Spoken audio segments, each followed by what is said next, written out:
Warm up to the comfort of a Korean-style hot chicken sandwich. That firecracker sauce, everything. Boom. That's how it is. Boom. The best comfort food ever. Or tuck into the perfect pot roast like Mama never made. Such good flavors, such good memories. I wish I could say my mom could make this pot roast as good as this, but she didn't. We're taking your favorite comfort foods to the next level. Is now touching my inner belly and just like, hi, I'm so happy. Epic. Our philosophy is more and more is better. You just want to sit back on your couch and do nothing for like 5 hours. Pull up your favorite recliner and bask in food paradise's cranked up comfort. With all the fabulous comfort food in SoCal, you'd better be wearing your comfort pants, especially in the city of Artesia, home to the explosive delectability of belly bombs. It's so fulfilling. After you're done eating, you feel like you got this bomb explode in your stomach and you just want to sit back on your couch and do nothing for like 5 hours. The fulfillingness comes courtesy of Chef Albert Shim. Call him Agent 00 Soul, because he's crossed the comforts of American soul food with the flavors of Seoul, Korea. I like making all types of food, actually, but I always go back to the Korean roots. It's where my comfort zone is when it comes to foods. It is nowhere close to traditional Korean food, but it has like all the OG original Korean flavors that mixes perfect with beer, and it's just awesome. They're taking it that next level, but like not overdoing it, which is, you know, what you want. For next level comfort on a bun, check out Chang's Fried Chicken Sandwich. It's basically our Korean-style twist on Nashville hot chicken in a sandwich. Albert named it for his buddy, Chang. Then I named it after him because I love him so much. The sandwich is pretty great. A great chicken sandwich starts with great chicken, soaked in a brine as salty as the Pacific Ocean. Kind of like water retention. Whatever you season this salt water with, your chicken basically kind of drinks it in. Honey adds floral flavor to the cocktail. Then Albert livens it up with garlic, onion, and black pepper before sweetening the pot with Chinese 5-spice. It's got a lot of cinnamon, there's some star anise in there, some clove, Chinese boba shop, fried chicken kind of flavor going on. Then he drops some fresh lemon bombs, parsley, and thyme on that chicken, but not the whole bird. We prefer chicken thigh because it's a lot juicier than we like to leave the skin on. While the dark meat soaks, Albert makes his famous firecracker sauce. It's a Korean-inspired sweet and spicy chili sauce. In a big hot pot, he sautés onions and garlic. Now it's really gonna smell like my mom's house. You know, it's coming home from school, my mom's cooking a nice dinner. Just the sautéed onions and garlic smell. Ready for the red stuff. Korean chili flakes, ketchup, and killer cayenne. Vinegar and soy sauce make it boilable. Some sweetness, some sesame, and when everything's soft, he fires out the belly bomb's bazooka. Now, the only thing missing from this sauce is some fried chicken to love. I prefer like a nice flaky, crispy kind of fried chicken. Get a little bit of buttermilk, flick it into the flour. This is what makes your flakes. Albert takes the thigh from brine to buttermilk, flicks on the flakes, and gives it a fry. What's next? Let's crank it up. While the fluffy buttered bun toasts, crispy chicken meets fiery sauce. And when the bun is done, it gets a blanket of homemade Korean chili pickles. Fried chicken and pickles, you can't go wrong, honestly. Albert adds the massive hot and juicy chicken, a pile of fresh-made miso citrus coleslaw, and tops it off. This is a comfort food belly bomb.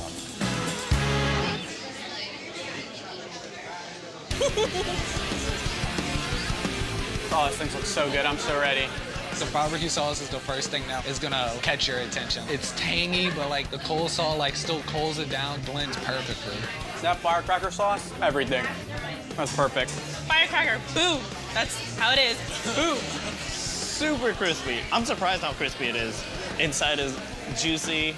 Oh my gosh. Super bomb. It's like eating Korean fried chicken in a burger form. So it's so freaking good. What's the cure for a comfort food hangover? More comfort food. It's the hair of the hog, the Korean barbecue pulled pork grilled cheese. I love everything about barbecue and Southern food. The added Korean elements, it's just comfort and comfort fused into one. We'll need a big batch of Belly Bomb's secret rub. The classics, plus the heat, plus the earthy, plus the sweet. Mix it real good and bring it to the meat. We want to make this pork butt nice and comfortable. The oven doubles as a smoker, giving that shoulder a low and slow roasting. Look at that. It's so juicy. It's just gonna fall apart. Tender, delicious comfort. Albert pumps up the pork with grilled onions and firecracker sauce, getting his Korean barbecue shreddy for the sandwich. Buttered brioche makes the base. Comfort food loves butter. Absolutely. Hit it with some cheese. A lot of cheese on there. The cheddar jack mix melts as chef gets the pork crispy. It's like two comfort foods coming together as one. Evenly distribute the nice little charred bits. A lot of lovely flavors and textures going on here. We serve it with a side of our house-made chimichurri sauce. Behold, Belly Bomb's Korean barbecue pulled pork grilled cheese. Doubling it down on comfort food. Plenty of cheesy texture, plenty of pork too. The pulled pork it's tender, and then cheese just makes it super epic. The grilled cheese with the pulled pork goes together great, like a sense of in your mouth when you have it. The best comfort food ever. It makes me feel like I'm at home. Mom just finished cooking. I'm ready to go play some games. Southern comfort meets South Korea in Southern California at Belly Bombs.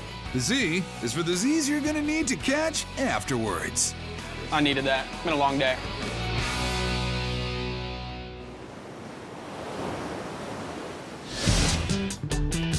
It's easy to get comfortable on the beaches of Sarasota, Florida. It's even easier to fall in love with the comfort food they're cranking out at Made Restaurant. MADE stands for Modern American Delicious Eats. And until this day, Mark will say that he came up with that. I did. No, you didn't. Yeah, I did. I came up with that one for sure. One thing these guys always agree on is serving comfort food, but you've got to know your audience. When you grow up, your first experience with food is your parents, your grandparents. And so comfort food in a restaurant is bringing it back to home. It's bringing it back to family. Luckily, Mark knows about restaurants and family. My family had restaurants all throughout my entire life growing up. I had to wash dishes, I had to busboy, not just for like a shift. This was for like years. I definitely went to the School of Hard Knocks. Well, hang on to your home cooking hats, because this is not your mama's pot roast. Pot roast is the epitome of comfort food because it reminds everyone of growing up. I would come home after school and the whole house smelled like the pot roast. He's cranking it all the way to the top of Everest with a 12-spice rub that he mixes himself. And instead of ordinary brisket, Mark's using his favorite cut. All natural short ribs, bone-in, great marbling in these, and it's gonna cook for a long time, so you really wanna get all those flavors in there. He sears in the flavor with a flame grill, making sure to hit all the sides. Then this short rib journey continues to the pan for a drink. Mark's signature mix of coffee and root beer. I just like the sweetness from the root beer, a little bit of sweetness from the coffee, and then you get that bitterness too. You know, try to hit all the senses in one dish. Traditional veggies may seem neutral, but Mark shifts into overdrive with an intensely flavored beef stock. It starts out about 20 gallons, and then it ends up to be about 1 gallon, so we cook it for a long time. He seals it up and sends it to the oven. 3 hours later, I'm smelling my living room when I was 8 years old, just coming in from outside. Such good flavors, such good memories. But this is not his mama's kitchen. Mark fortifies the gravy with even more coffee and root beer, brings it to a short rib, and sends it baking. Veggies get flamed and set down in a hearty portion. Eat your veggies, wear your seatbelt. Better buckle up. Short rib and gravy arrive in full force, along with greens and oils for color. Who's cranked up and ready to eat? This is not your mama's pot roast. It's mine. This is hands down the best pot roast I ever had. It just completely melts in your mouth. It falls off the bone. There's no need for a knife. I've never had a meal like that. I hated pot roast growing up as a kid. I was kind of reluctant, and it's fantastic. The meat is just smoky, but I can totally taste the root beer. You can just gobble this down. It's wonderful. Wow. The gravies, the potatoes that go with it, the mix of all the different flavors and the sauce is outstanding. I wish I could say my mom could make this pot roast as good as this, but she didn't. Safe to say, Mom also never made mac and cheese like Mark's pork on pork on pork. Mac and cheese was so popular when we first opened, I only had one, so I'm just like, let's make a ridiculous mac and cheese, and a lot goes into this mac and cheese, I'll tell you that much. The ridiculousness begins with pork number 1, a butt, scored and rubbed. You got enough dynamite there, Butch? There's no too much. Get all the sides. I'll wrap it up and I'll keep it in the fridge for 3 days. 3 days later, it heads into the pan smoker. A few hours after that, it heads into the Pantheon. I think it's looking great. We're starting to get some nice bark on here. So now we're gonna add a little more flavor to it, some braising liquid, so we can finish this off in the oven. A little bit more of this rib rub on top, and then this is just some chopped onions and garlic with a lot of flavor. While the braise commences, Mark goes back to the rub bank, this time for billionaire bacon, which is sweet and savory. We have the cayenne, the smoked paprika, the chili powder in there. It's giving it a different flavor profile than just sweet candied bacon. Pork number 2 heads into the oven, and it's hello pork number 3, chorizo, handmade by Mark. I kind of grew up working in Mexican restaurants, so I've got a lot of Hispanic influence in my cooking as well, and chorizo is one of my favorites. A sauce of Parmesan and Gruyere is combined with the 3 little porks and al dente pasta. Wrangle it all into a bowl for some baking, and finish it off with some bacon. Pork on pork on pork on mac.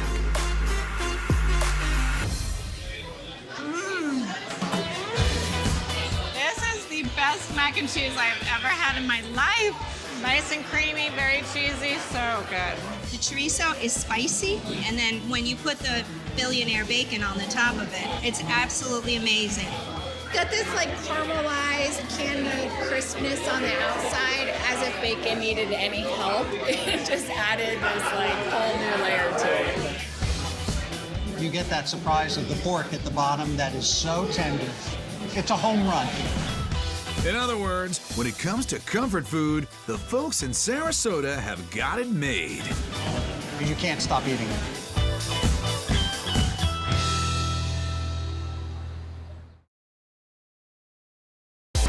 Leading off, local Dungeness crab. It has a sweet taste to it.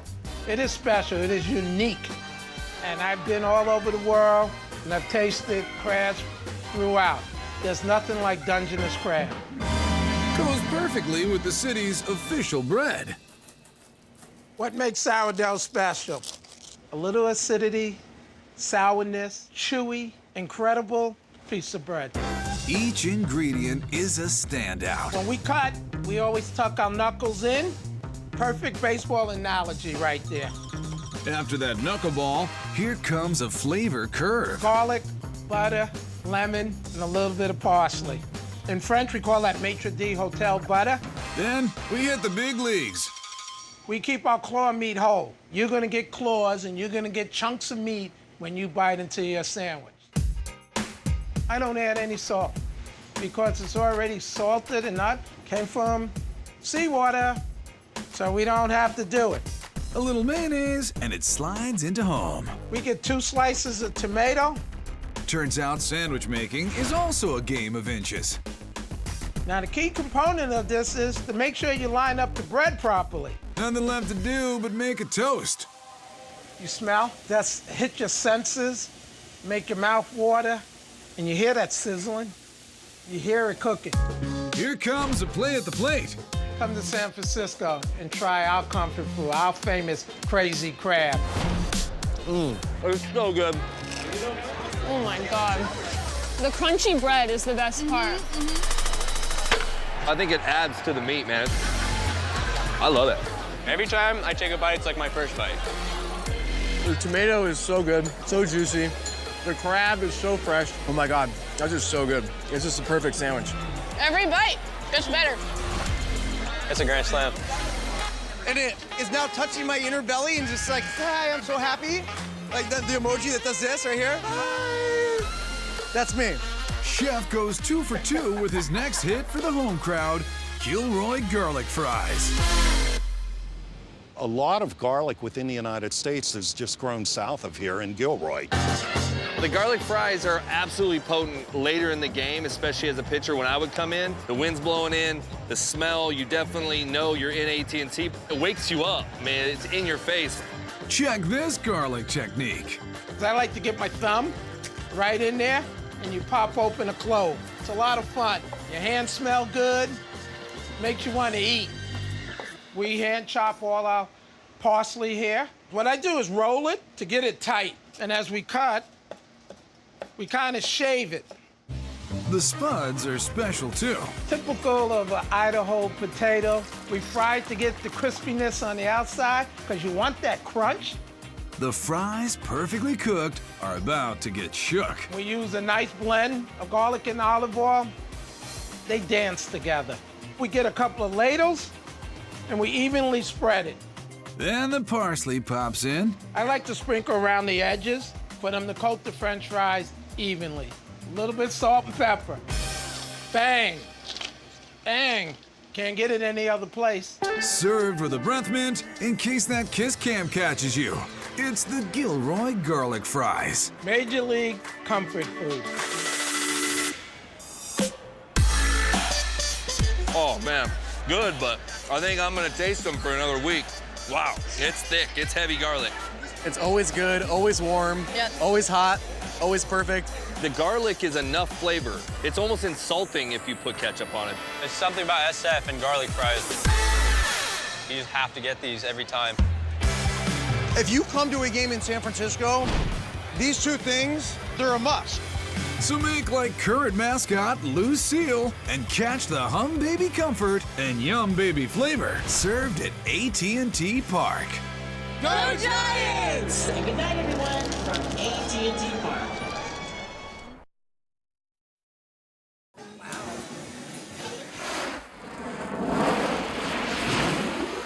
Foodie forwardness and sweet comfort come together in New York City. Thanks to the ever-innovative Chef David Burke, you can have your chocolate lava cake and eat it too. You know you're gonna feel good after you eat this comfort food and you're gonna just be relaxed. That's pretty unique in New York. Comfort food is something that brings back a memory or something that's familiar, that's heartwarming or makes you feel good. Tavern 62 by David Burke on New York's Upper East Side proves you can be moving and shaking and still chow down on bacon. She's a vegetarian. There's a little bit of a familiarity to what we do. And taking comfort food and bringing it to the next level, there you go. You can surprise people. Like the surprising use of suspended hamination that he calls clothesline bacon. It's a dramatic, comforting dish, and it hangs on clothespins. That throws you back depending on where you grew up. The adventure starts with something familiar. Well, look at this bacon. We all know bacon, but we don't all know this bacon. This is some fat bacon. And now for the amazing glaze. Maple syrup. Honey gives the maple a little more body. Black pepper coarse ground, because I want it to bite. Mustard powder, hot and spicy. Orange zest, that is the magic. Lots of orange. It thickens up until it's ready for a brush with greatness. Caning bacon. You can't get tired of this. And the mustard is gorgeous. You can smell it. Baking that bacon starts the caramelization process. It comes out smelling so spectacular, you gotta put it on display. Custom-made clothesline. And if my bacon's gonna be noticed, it's gotta be hanging around. We're doing laundry. It's the only laundry I do. Then he fires up the torch and that pork gets lit. This comfort food at its finest. Candied bacon. Wow. This is not the laundry that I usually hang up on the line. This is much better. Epic.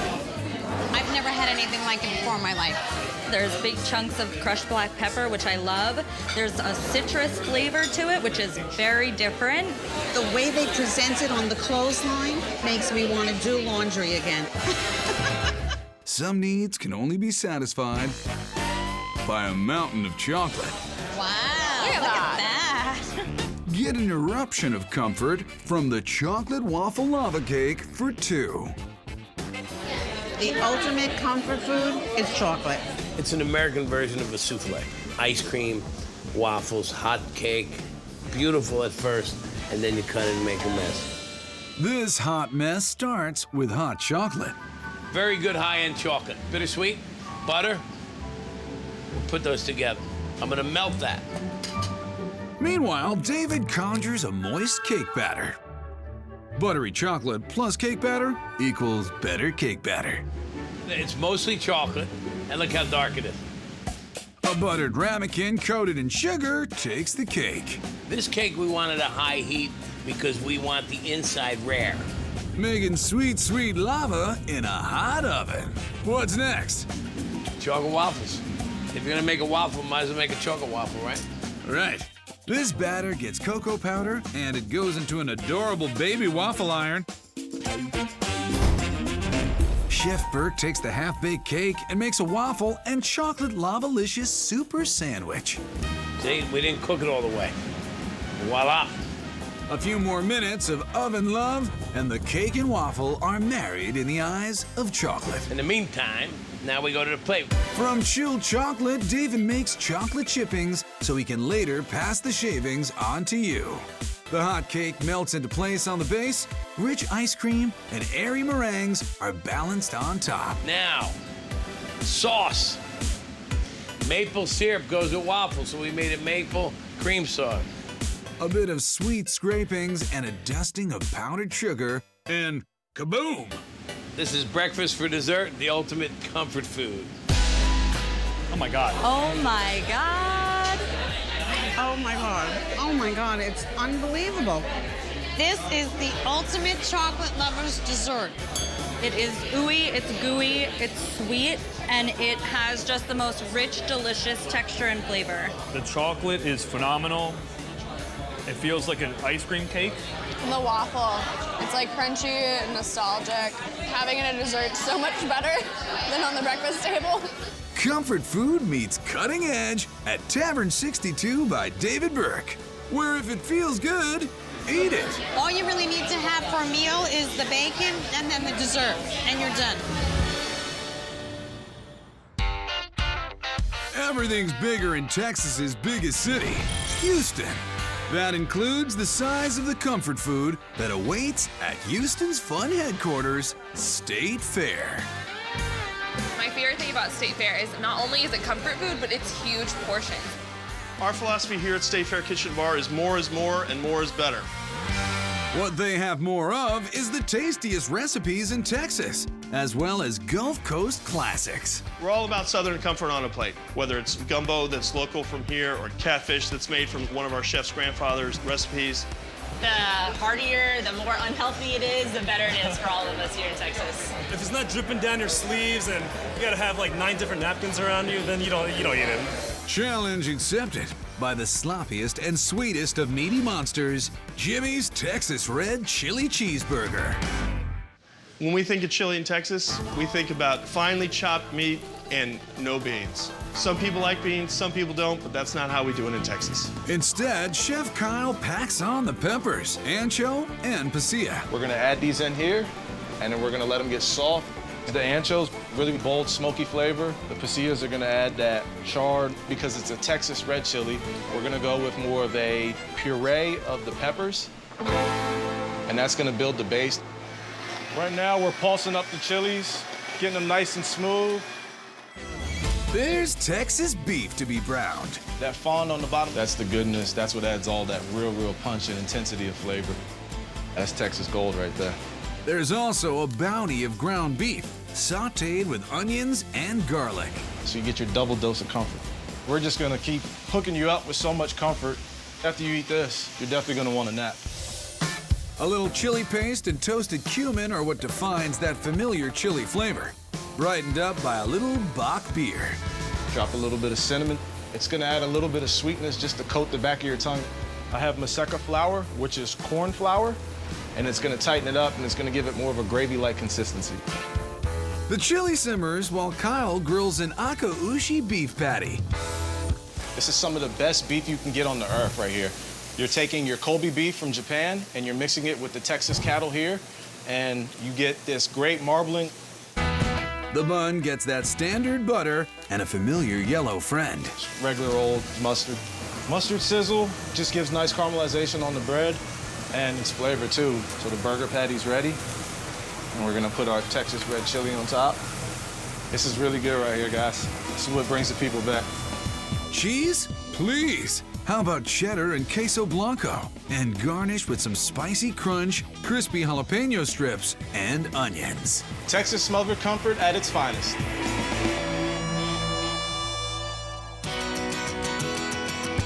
It's a burger volcano.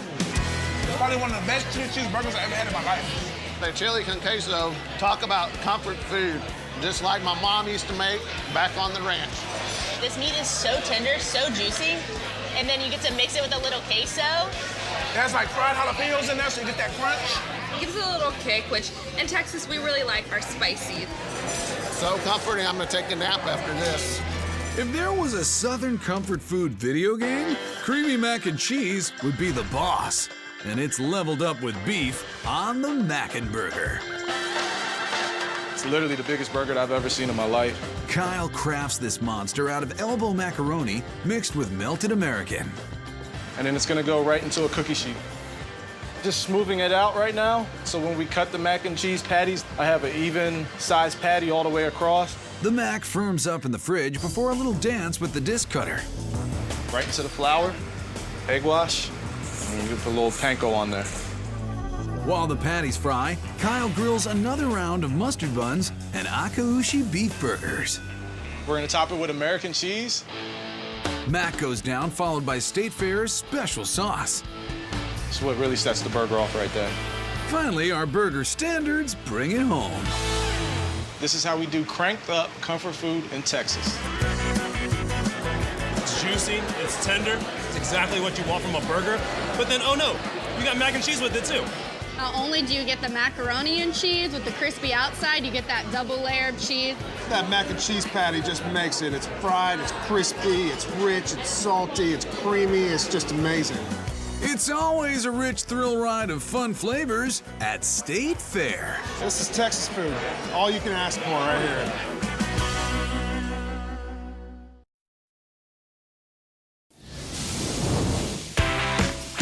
There's no shortage of great comfort food up in Ann Arbor, Michigan.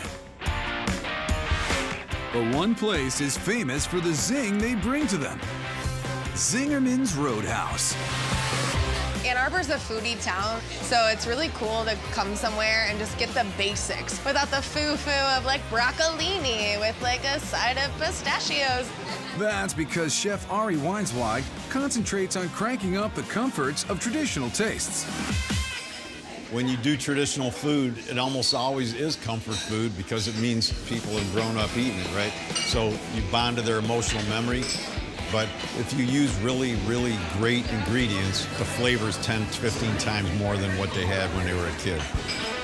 And after 40 years, Ari knows just what comforts his customers long for, like Mama's meatloaf.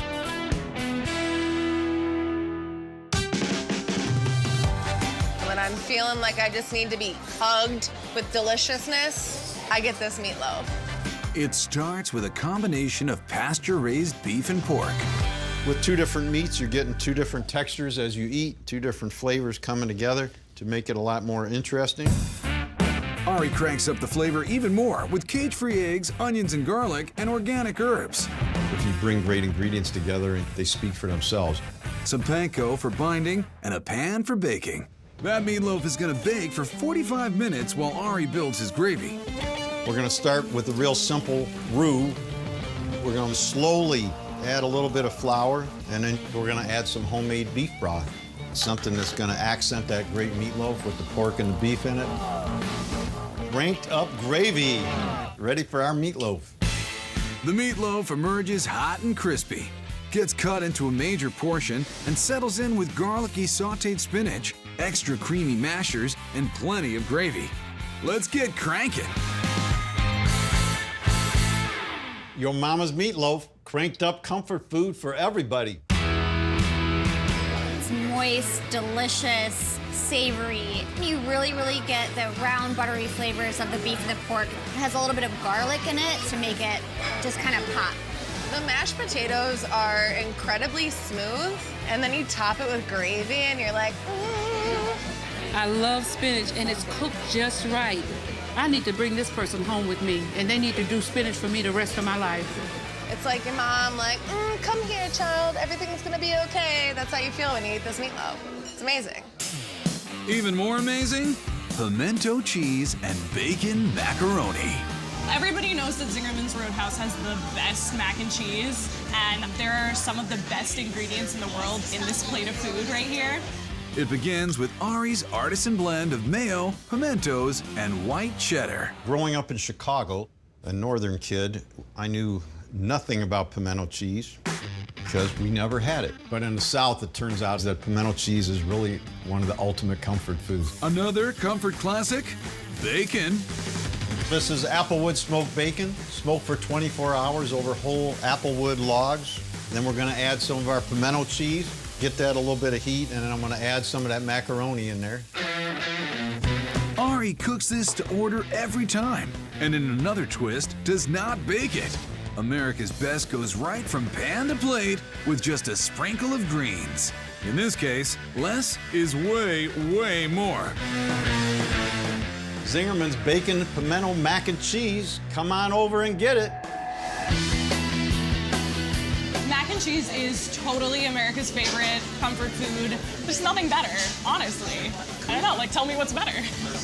I don't think I've ever had bacon and macaroni and cheese before. Oh, this must be a northern thing, but I'm hip to it now. You have the nice creaminess of the pimento cheese. It makes me feel so good. You know, back in the day, comfort food used to be spiritual. You used to come after Sunday dinner and have macaroni and cheese. So this is spiritual to me. Pray they don't run out before you place your order. This is a meal of a lifetime. If I had left Michigan without coming here, I would have been totally disappointed the rest of my life.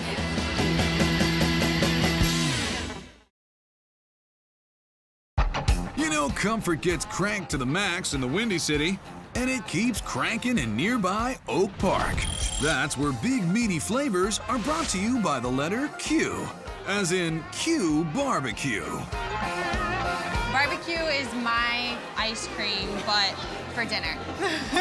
Just think of summer and outside and family reunions and makes you happy. That notion's A-OK with co-owner John Rott. Comfort food is one of those things that your mother would make you.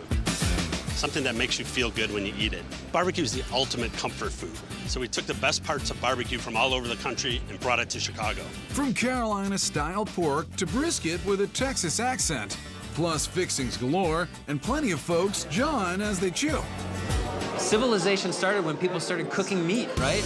We sat around waiting for our meat to cook, and we started telling stories and, you know, sharing experiences and ideas, and then eating really good food. It just makes it that much more comforting. Then you can take comfort in this pillar of the civilized barbecue world, the pulled pork sandwich. That pulled pork sandwich is a nice, juicy, moist sandwich, and then we Q-style it up. The Q-style has many layers, but the foundation is their 10-hour smoked pork, rubbed Memphis style. When we're seasoning the pork, we want to make sure that we get a nice, even coat all over it, get all the nooks and crannies. We use brown sugar, paprika, and our signature mixture of herbs and spices to create that nice caramelization on the pork, add that smokiness, that sweetness. All right, we're all spiced up, ready to go. Time to head to the smoker. See you in 10 hours. That's 10 hours of low temp over hickory wood. You can't rush barbecue. You got to take your time, you got to be patient, and that's how you end up with that nice crust, nice bark developed. Smells great. It's ready to pull. Standard barbecue pork procedure so far, but here's the Q barbecue twist: smoked Gouda.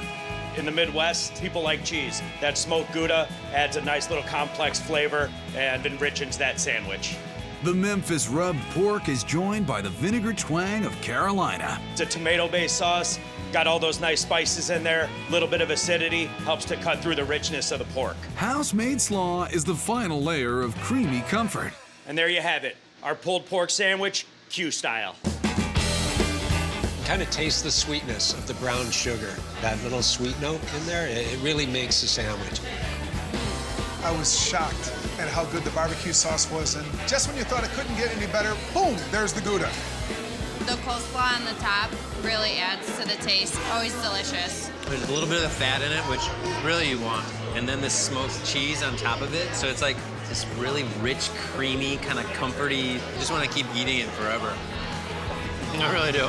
Fans say the Q at Q Barbecue stays with you long after the meal's over. You smell like barbecue smoke. And I thought that was your cologne.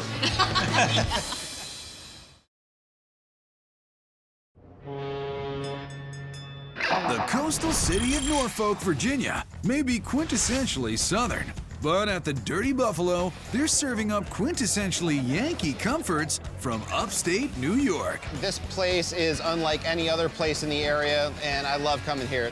That's because husband and wife owners Stephanie and Russell make everyone feel welcome. We want everyone to feel at home. If you just look around, you get every age, race, sex, it does not matter. It's a comfortable atmosphere. I got 15 bone in. Even in the kitchen, where the staff is dancing and cranking out all kinds of tasty. We chose comfort food because it's just simple. Things that are good flavor, good to the soul, and just take you to a place that is reminiscent of when you grew up. Here comes the twist. Russell is from the Rochester, Buffalo area. Moving to Norfolk meant leaving behind local dishes he loved his whole life. I just missed being home, and so now I brought home down here. You hear Buffalo, you think wings, and Russ has them. But he's also got another hometown hero, the Dirty Chick. The Dirty Chick is all the food is piled on top of each other, and it's a really messy experience. And that combination really comes together into something that's surprising in your mouth.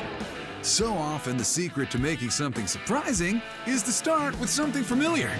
Right now we're making our cheese sauce for our mac and cheese. First I'm gonna put my heavy cream in, bring it up to a little bit of a boil, and then I'm gonna add my spices.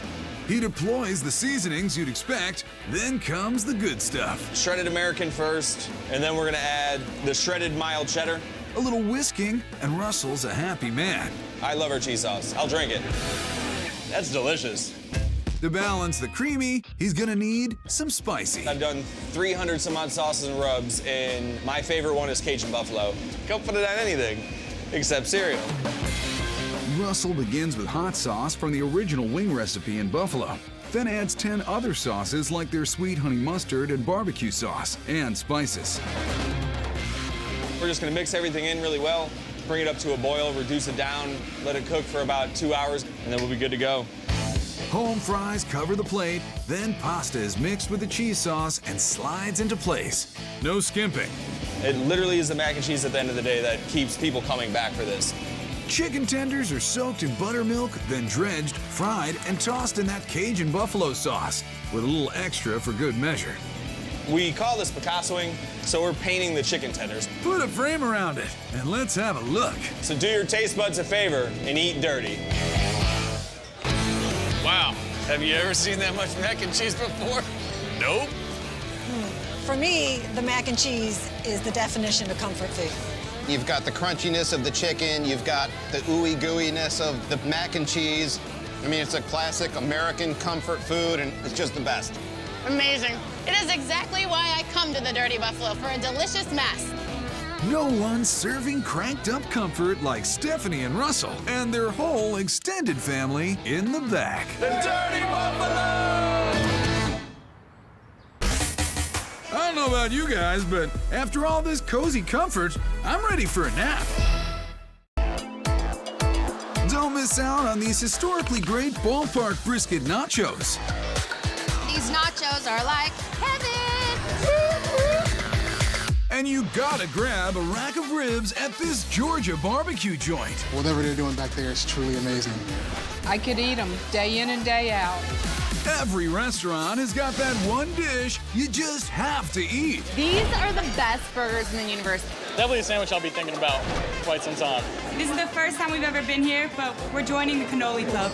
It's like a plate made in heaven, honestly. That makes them Food Paradise MVPs. Most valuable plates. Ladies and gentlemen, your attention please. It is nacho time in Texas. Woo! Texas Rangers! As home of the Texas Rangers baseball team, Arlington's Globe Life Park knows a little something about MVPs. Just ask 1999 American League winner Pudge Rodriguez. The set and the pitch. Swung on, high drive, well hit left center. That ball is history. Rodriguez has done it again. I spent 12 great years of my career here, and to me, this is one of the greatest fans in baseball. Hold that thought, Pudge. We're actually talking about most valuable plates. Have you seen this thing yet? Bigger than your face. The food is absolutely crazy here. They've got a bunch of big, huge hot dogs, best drinks on tap. A lot of the stuff you'll hear on TV is like these super large items that we do. But our culinary team here, they definitely cover a lot of the things that Texas likes. Including smoking their own brisket.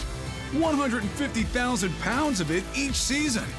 Brisket's a way of life in Texas. It's beyond love. It's, you can't get enough of it. You can get it smothered in barbecue sauce, stuffed on a sandwich, or covered in cheese and piled high over tortilla chips on their totally awesome nachos. That's how we do it in Texas, baby. If there's one thing that I would never want you to take away from me, it'd be Tex-Mex. And if it happened, I'd be a depressed man. If you're in Texas, you're coming to get some monster nachos. They got great food here, and they got MVP food. Chef Derek gets that beef in shape with the brisket version of spring training. We want to clear this fat cap off, take it down to about 1/4 of an inch. You don't want to take it all off. Lean brisket's a dry brisket. You don't want that. Then, like the team trainer, he gives it a soothing rub made from salt, paprika, sugar, and cayenne. Texas loves some heat. The more cayenne we got, the spicier it is, the more beer we sell. Definitely want plenty of spice and rub on there. The brisket will ride the pine, or rather, the oak and hickory, in the ballpark's giant smoker. It's gonna smoke for 12 to 15 hours so it penetrates in there. It smells amazing. You get that good smoky smell coming off of it, you know it's ready to go. Ready for chopping. He builds a base out of iceberg lettuce. Then we're gonna go with our tortilla chips. Load that bad boy up nice and heavy. If you've ever enjoyed nachos at a game, thank the Rangers. This is where that creamy portable cheese we all love was invented back in 1976. This nacho cheese here is one of the greatest gifts to humanity. You got that spiciness from the brisket coming through, you got that creaminess of the nacho cheese cutting it down, it just goes well together. Gonna top it with some pico de gallo. You know, I gotta balance it out a little bit. We can't go all meat all the time. Derek adds sliced jalapenos to make it kick. We're gonna hit it with a little bit of sour cream on top, just to kind of mellow that spice out a little bit. And then topped with just a few nacho cheese corn chips. Bringing some Texas heat like a Nolan Ryan fastball. Our totally awesome nachos. These nachos are like heaven, and you get to keep the hat. These nachos are MVP because this brisket is off the chart. The Texas Rangers has the best brisket in the MLB, for sure. The queso here is way better because it's got that spicy kick to it. It goes great with the brisket and the sour cream. Oh, it has some big league firepower. This has got the full package because you have the brisket meat, you got vegetables in here. Sour cream's a nice touch. It's a little tight to get in there. Right? It's all the way down here. You work on the sides and you dig. The park's 2-foot Frank, called the Boomstick, already had major bigger in Texas cred. But this season, they've upped their long game with this Tex-Mex twist. The bun is a tamale. They call it the MVT dog. Our most valuable tamale starts with masa. It's got a really distinctive kind of corn flavor to it, kind of like a corn chip without as much of the crunch to it. Corn flour and water are fattened up with every grandma's favorite, lard. While that's mixing, we're gonna add a 1/4 cup of chicken stock, 1.5 teaspoons of kosher salt, and a teaspoon of baking powder. Derek adds the sweet smokiness of guajillo chili paste before rolling out the dough. We're gonna lay our corn husks out on top. Kind of like raking the infield here, getting it spread out nice and evenly. Regular tamales use 1 husk, but Derek needs 5 to keep our boomstick under wraps. We're gonna put that right in the center, wrap that bad boy up. Then he sends the MVT to the steamer. Looks perfect. Masa's done just right, not crumbling too much. Now, when do the beans go into chili? There's no beans in chili, just like there's no crying in baseball. Classic creamy cheese is the perfect setup for the jalapeno closer. Our MVT is the real MVP. I'm Hispanic. I eat chili dogs, I eat tamales. I've never eaten them together. They're so good. My grandma's gonna be jealous. Te gusta? Definitely, this is an MVP for me. The food is the real MVP at Globe Life Park. This is right. No. That's a little crazy. No, this is crazy good. This is crazy good. Yeah. I'll give you that. I'll give you that. You won't find any extraterrestrials in Roswell, Georgia. But there's plenty of out-of-this-world smoky goodness at Grand Champion Barbecue. The top-shelf skills of longtime friends Gregory Vivier and Robert Owens have landed Grand Champion in the top 10 of America's barbecue joints. With us, no freezers, no microwaves. It's fresh in, fresh out. That's what we do. That love for barbecue is what drew them away from fine dining, but they brought along their toolkit. What separates us from other barbecue joints is we implement some of the fine dining into barbecue, like slicing the brisket to order. Spoiler alert, Gregory is not from around these parts. A lot of people saying, well, you're French, why are you doing barbecue? Cooking is cooking at the end of the day. It's all about passion and carrying that to our guests. That passion is carried directly to their award-winning baby back rib platter. You're not gonna find a rib like that anywhere else. First, a rub made from 10 different spices. You really want to penetrate that meat, and this seasoning is gonna help extract that natural flavor out of the meat as well. Some leave their ribs alone with the smoke, but Robert fusses over them for almost 4 hours. This is actually gonna start caramelizing a little bit and become like this dark red mahogany. A lot of people will think that we glaze it, but we don't. It's just the rub doing its work.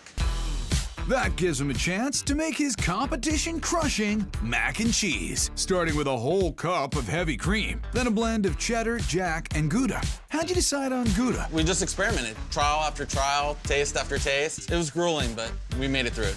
A little Parmesan, a little mix, and what's this? And some more cheddar, so it can brown, have that gooey crust on top, right? Oh my gosh, it'll be so good. I'm excited thinking about it. The mac settles in for a bake while Robert pulls a perfect rack from the smoker. You sure it's ready? It's gonna tell you on the push, the give, you know, whether it's finished cooking, the color, and also the bounce for a baby back right there. That tail end's gonna give you a little knowledge. In meat, as in life, knowledge is power. That's really what we're looking for. We got all that beautiful pink right there, the moisture, no sauce. You don't need anything other than to take a nice bite. But don't forget that amazing mac and some greens for good measure. That's not just the MVP, it's the all-star team. And here, you have the real MVP. I don't know how long they smoke the meat, but whatever they're doing back there is truly amazing. A little sweet, a little spicy, and I think, you know, it may start an addiction, so I'll try to contain myself. That mac and cheese is a diet killer, but it's worth it. Very creamy and nice. It goes down well, man. The sign of a really good rib is when you don't put the sauce on. To me, the flavor is perfect. I could eat them day in and day out. But maybe leave some room for a burnt-end sandwich. Burnt ends are almost like a twice-cooked meat. You cook it at first and then put it back in the smoker for a little longer, and then you just get that intense bark on the outside. This is really good. Very earthy. This is why I got into barbecue, for that flavor profile. Gregory piles the burnt ends ever skyward on a potato bun and adds thick-cut Swiss. The sharpness of it, it really adds to it. It's awesome. The broiler brings a perfect melt, and garlic aioli throws an herbal punch. This MVP is a TKO. The burnt-end sandwich. You better have your napkin real close by because it's very juicy. Wow, man, it's the best meat you can put in a bread. The cheese does something to it that I still have not yet to figure out. There's a little bit of heat, itty-bitty, but it's just perfect. I can't say enough about the attention to detail they do in their barbecue. It keeps us coming back. And in the food biz, the most valuable player of all is fan loyalty. To me, the flavor is perfect.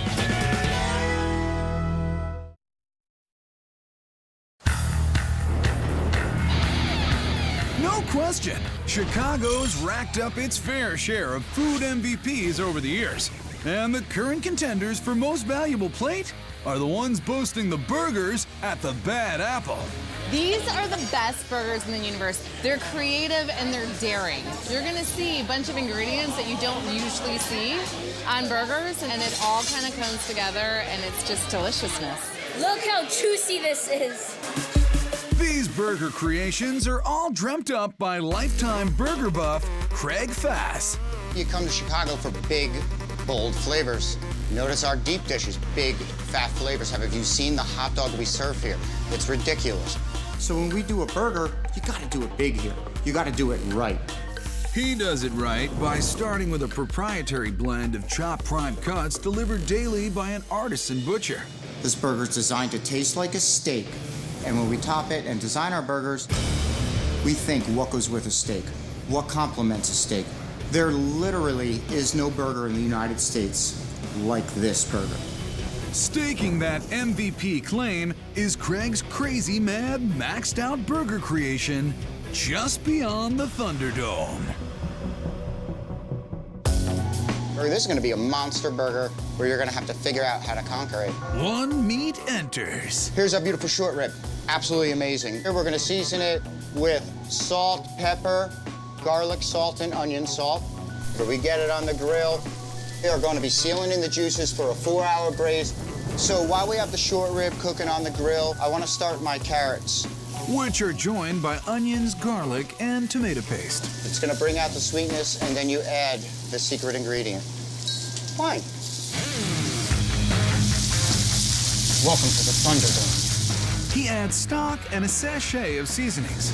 Sachet, sachet, sachet. Then the short rib, and after 4 hours of low and slow... Man, doesn't get any better than that. And this is just the first step you need to go through to get beyond Thunderdome. We need another hero, and here comes one now. And this is why you're here. This 8-ounce patty, grilled to perfection the way you like it. You want to put a lot of seasoning on this burger because when you flip it, some of it's going to fall out. Speaking of which. All right, so we're going to flip and re-season. A little bit of cheddar cheese right on top of that. Now, you want to take a nice big chunk of short rib, put it on top of your burger, let all those juices mingle with the cheese. Along with onion rings, horseradish aioli, and fresh cut fries, simply the best. The greatest meal live, just beyond Thunderdome. And this shows up and you're just like, yes. Oh, that's unbelievable, that burger. Oh my God. With the Thunderdome, what you're getting is the delicious hamburger, but beyond that, you get the short rib, which has a little bit of a barbecue taste to it. It's really juicy, and the onion rings give it a little like crunch at the end. I also love horseradish, so honestly, I think this burger was like made for me to consume it. Honestly, you just get a big old mouthful of flavors in every bite. Thunderdomes are one thing, but can you handle the burger they call the Wrath of Julia Child? So this would be like all of her French cooking flavors combined in one burger. This here, look, it's steak. This is no different from tartare. That's a raw steak dish, a French classic. And he accents it like Julia would, with stuff like shallots and anchovies to capers, mustard, and... hot sauce, Worcestershire, garlic. Then we're gonna take these ingredients, we're gonna mix them in the bowl and create a little crisp, sharp relish that we're gonna be topping the burger with. Fear the wrath. Another half-pound artisan patty is seasoned and then flamed alongside another traditional tartare companion, the egg. It's beautiful. The yolk is still runny, so I know when I cut into this burger, I'm gonna have yolk everywhere. So Craig employs a spongy brioche bun, then covers his burger with the tartare relish, a beer-based béarnaise, and that sunny side egg. As Julia would say, bon appetit with the Wrath of Julia Child. Ooh, the egg just cracked. The egg just broke. I got a little excited. It oozes together. There's a little bit of garlic, there's a little bit of pepper. It's all these different flavors, not what you would expect at all on any burger. This béarnaise sauce is just to die for. This is buttery richness of heaven. It is awesome and super messy. I'm really running and everything I love. Bad Apple definitely puts burgers on the map in Chicago. A tall order in a town with some of the most valuable plates anywhere. Bad Apple!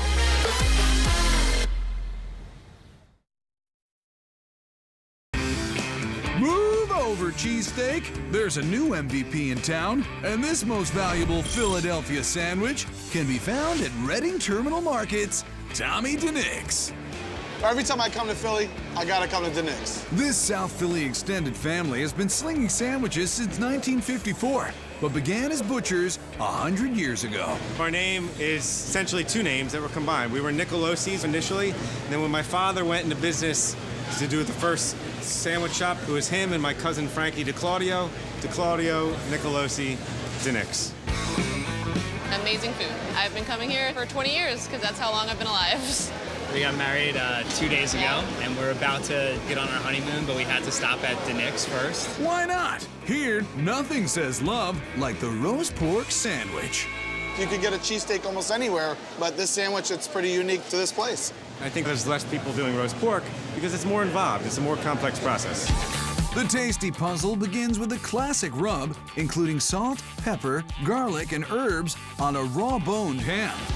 Nothing fancy here. My father always said, nothing but good basics. Everything we do, you can find in a cookbook. Really? Even this pigskin thing? What we're actually doing is we're making a stock as we're making the hams. This pigskin adds a nice gelatinous quality to the stock that really helps with flavoring that. No low and slow here. We're starting at a high temperature, and then we're flipping them. We're essentially basting it like you would a turkey. While the pork reaches peak juiciness, Joe gets bitter with broccoli rabe. Broccoli rabe is a completely different vegetable than broccoli. It's actually more closely related to a turnip. It's a strong flavor, but it adds an interesting element to a sandwich. Seasoned with S&P, red pepper, and fresh garlic before it hits the oven. Broccoli rabe is a perfect complement. It's been served in Italy for centuries with pork. A soft Italian roll is sliced. It holds up to the juices of the sandwich, but it's not too much bread. Then gets stuffed with sharp provolone, as well as freshly sliced sow and our broccoli rabe. The true Philly sandwich. First bite is amazing. You get the flavorful meat right away, but then the kind of spicy broccoli rabe right after. Oh my gosh, religious moment. I just love the contrast of flavors. The beautifully roasted pork, the spiciness of the broccoli rabe, the fresh bread. It's just a wonderful sandwich. The pork is just so juicy. It's just like a perfect bite every time. Definitely a sandwich I'll be thinking about for quite some time. If you like to stick to the beefy basics, Joe's dad Tommy created an unstoppable combo of juicy and spicy in DeNick's brisket sandwich. When I got out of school, he said, I want to try this brisket idea. And I worked on it with him, but it was definitely his idea. There's Jewish brisket and barbecue smoked brisket, but DeNick's specializes in Italian brisket. It's a classic braise. It's more like a pot roast. The most important thing by far with brisket is the quality of the cut, and this is a prime, first cut, hanging beef, local brisket. Joe rubs the meat up with the Italian essentials, salt, black and red pepper, and oregano, but then throws in an Asian curveball. A little bit of soy sauce, tenderizes, adds a little depth of flavor. We tell people this is Italian soy sauce. That's a salty meat hack. Let's get that in the oven. After which it's sliced and served with sharp provolone and one of those famous soft rolls. And of course, our brisket sauce made from our own beef stock that we make when we're making the roast beef. Pretty simple, something that's very rich though. Bringing the spice is an East Coast classic, Italian long hots. If you like hot stuff, Italian long hot's a good pepper. A brisket sandwich that will change your life for the better. Oh, that was spicy. I got like a seed. The sauce is like this sweet, sweet sauce, and then you just get hit with the long hots, and it's just like this like beautiful combination. This is the best brisket I've ever tasted. Instead of having an au jus on the side, it's right in there with the sandwich. It gets combined with the bread. It's a wonderful experience. Forget that other Philly staple. All the star sandwiches are at DeNick's. I'm gonna get another one for the road, but maybe two.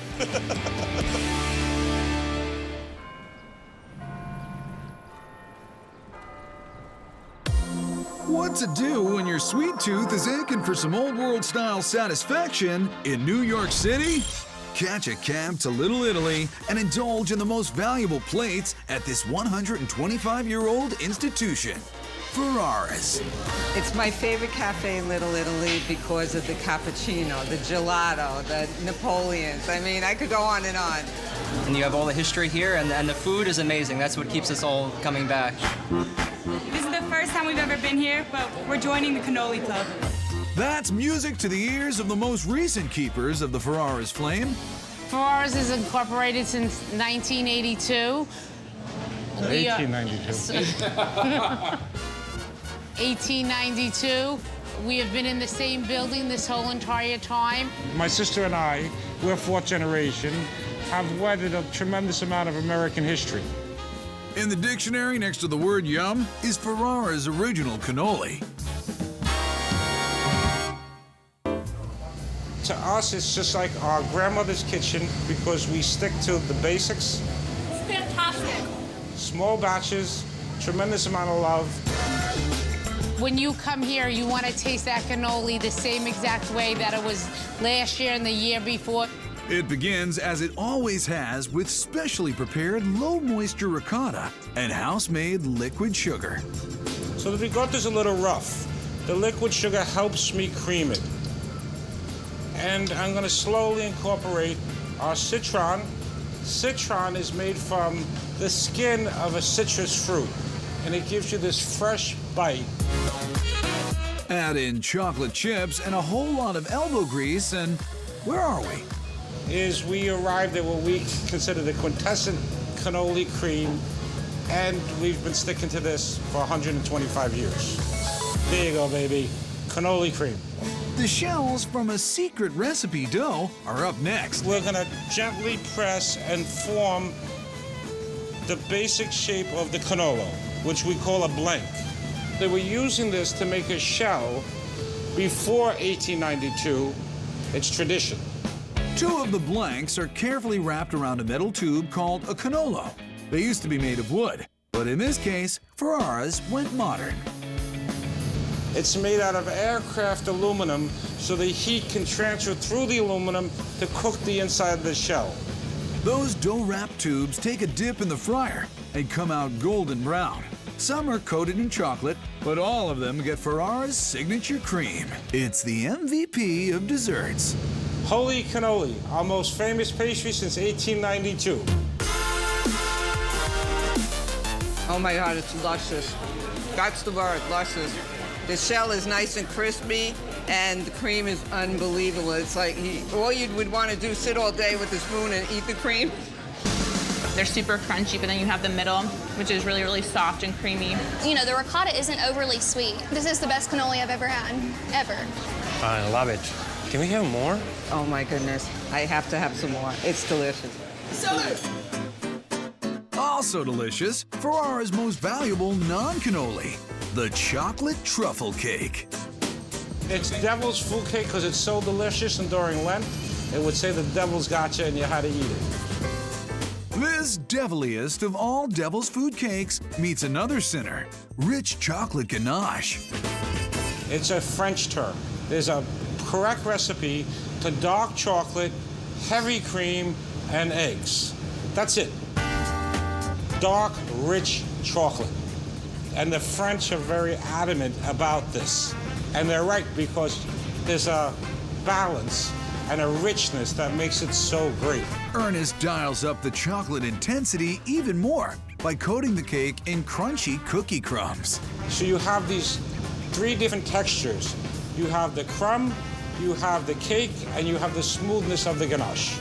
And look at my hand. You have to get chocolate on yourself when you make a chocolate cake. Otherwise, you're not doing it right. The cake is carefully sliced into perfect wedges, then drizzled with even more chocolate. Ernest adds cookies colored like the Italian flag and some gelato. Mamma mia! Oh my goodness. It is to die for. It is moist, it's decadent. Tasty, yummy. It just reminds me on my grandmother's kitchen, and that's something priceless. The flavor is amazing. Oh my God, delicious. It's everything right about Little Italy wrapped into a dessert. Which is what makes Ferrara's the most valuable pastry shop in little old New York. Holy cannoli!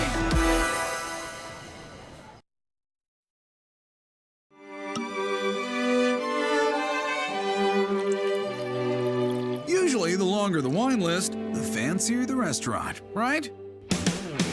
Not in Houston. Here, there's a little place called Max's Wine Dive. Cheers. Salud. You couldn't find a good wine list or a great menu because they were all in fancy restaurants with white tablecloths. So we decided to put all of that in a place where we wanted to hang out. You want great food and fine wine and a kickback atmosphere? They got 4 words for you.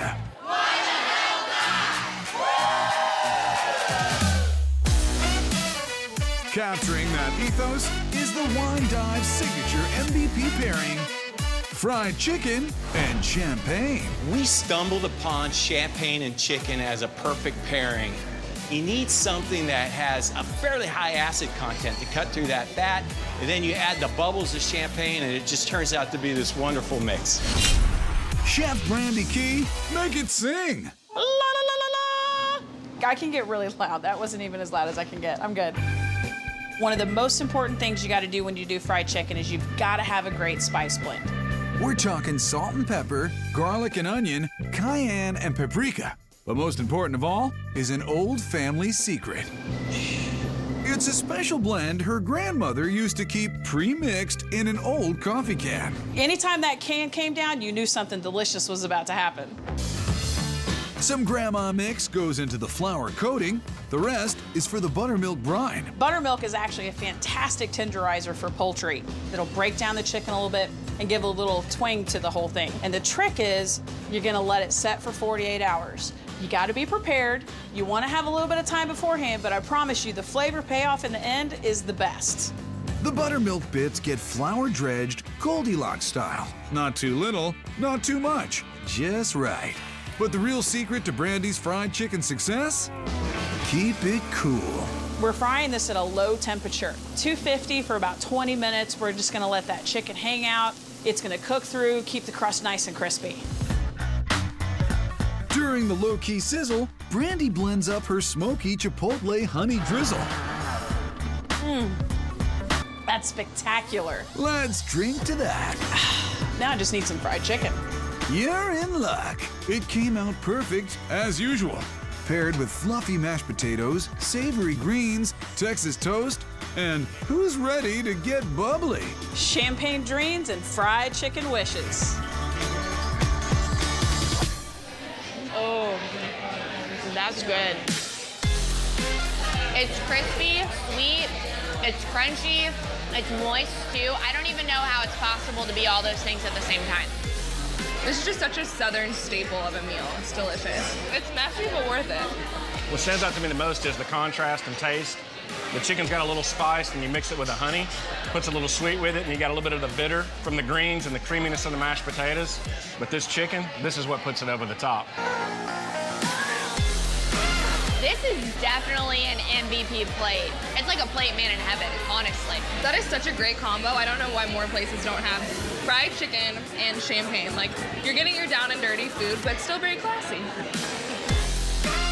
Keep that bottle handy to go with this next refined but fun MVP, Max and Cheese. So to get started with our cheese sauce, we're gonna infuse our milk. So I've got whole milk. We're gonna use onion, bay leaf, and thyme. Let that come up to a boil. And that's gonna get all that flavor going before we start our roux. Woo! All right. The cheese is a smooth, subtle mix of provolone, white cheddar, and Gruyere, plus a fourth surprise cheese to be named later. What you can see here is that we've got this nice, thick cheese sauce. This is where it's at. It's got all this flavor and gooiness. Lately, cavatappi has pretty much replaced elbows as the go-to mac and cheese pasta. It's got ribs on the outside that really hold the sauce, and it's kind of got that little curly corkscrew, which is a lot of fun to eat. And then all that sauce can go all the way through that noodle to the end. Here's that guest star cheese, Grana Padano. This is kind of like Parmesan It's gonna give you a nice salty bite for the entire pasta dish. Most places garnish with parsley. Max's uses fried chicken. It's a garnish. Hey, why the heck not? Guess what else goes great with champagne? Mac and cheese. This is like all I've wanted all day. These things. Oh yeah. The cheese sauce is so creamy. The flavors really kick in as you're eating more of it. You can taste all the different cheeses and all the different seasoning and the breadcrumbs in there, and it's really tasty. Oh wow. It's very creamy. The cheese is very smooth. All right, can I keep eating? The cheese is all over the noodles. Inside, it's outside, it's all over, and it's delicious. I can't wait to dip my chicken tender in that cheese sauce. So good. And then wash it down with this. It's fantastic. It really is. Max's Wine Dive is where you'll finally learn the answer to that ancient riddle. Why did the chicken cross the road? Why the hell not?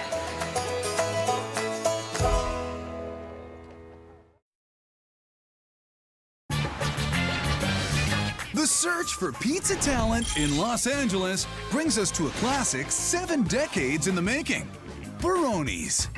This local legend has treated generations of Southlanders to one-of-a-kind MV pizza. It's homemade Italian food at its finest. The pizza's undeniably the best pizza in LA. I challenge you, find me better pizza. How did this pizza perfection come to pass? Third-generation owner Tom Monteleone serves us the story with a nice Chianti. Baroni's first opened in September of 1945. Either the first or second Italian restaurant in the city. If I had pictures of all the famous people that came through our doors, we'd have to open 3 more restaurants just for wall space. In fact, it was a group of famous New York actors known as the Bowery Boys who changed LA dining history by asking for pizza.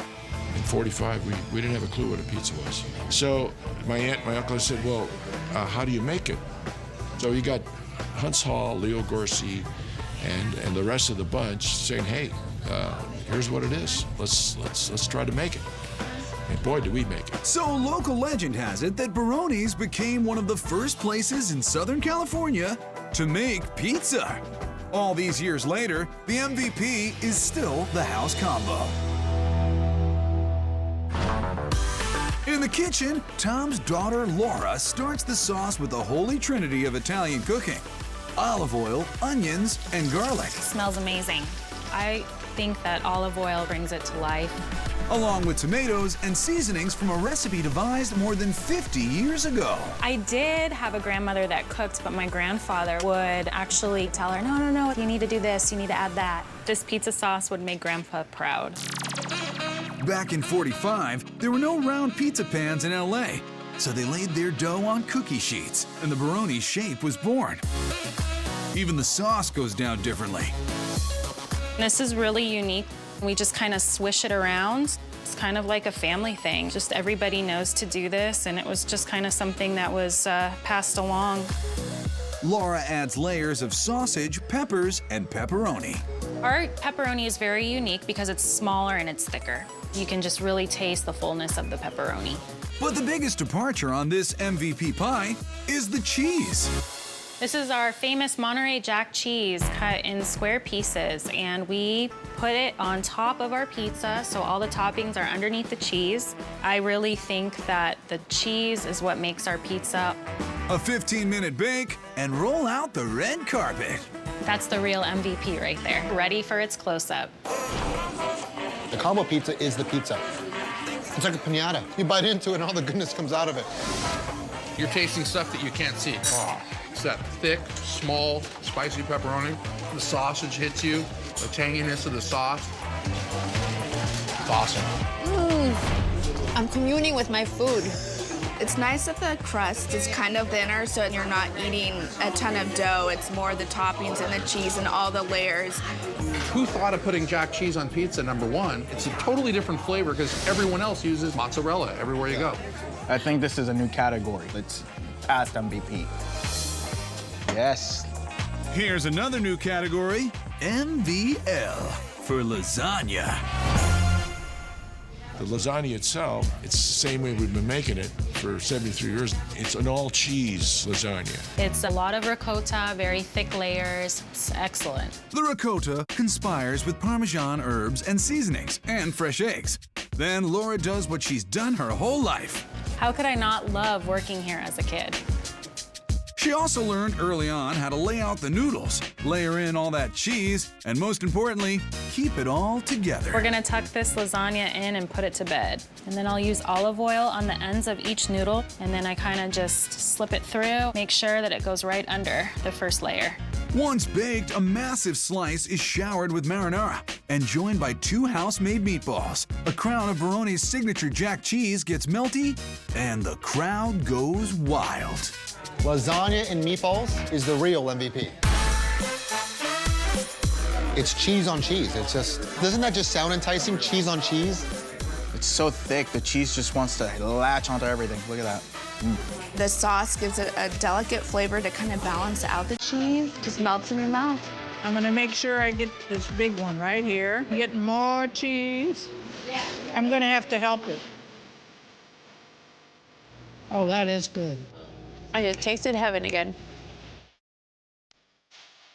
Thanks to one family that took advice from the stars, Baroni's is LA's MVP. I'll see you for dinner tomorrow. Same place, same time.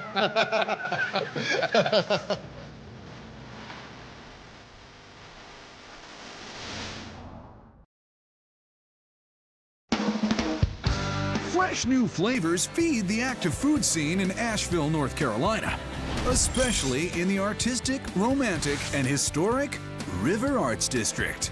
Asheville's MVP of substantial subs is the Asheville Sandwich Company.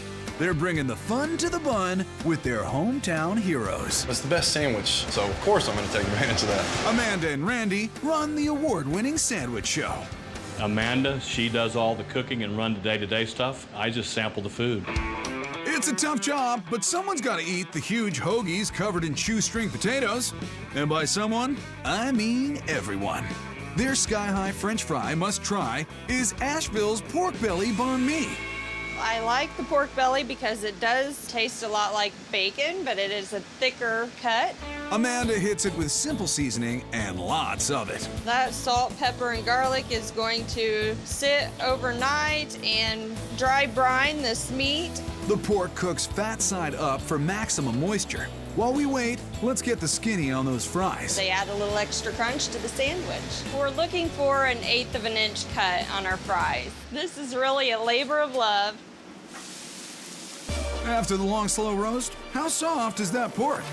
Cuts like butter. That's exactly how I want it. Amanda crisps it up using her pig iron because good things come to those with a weight.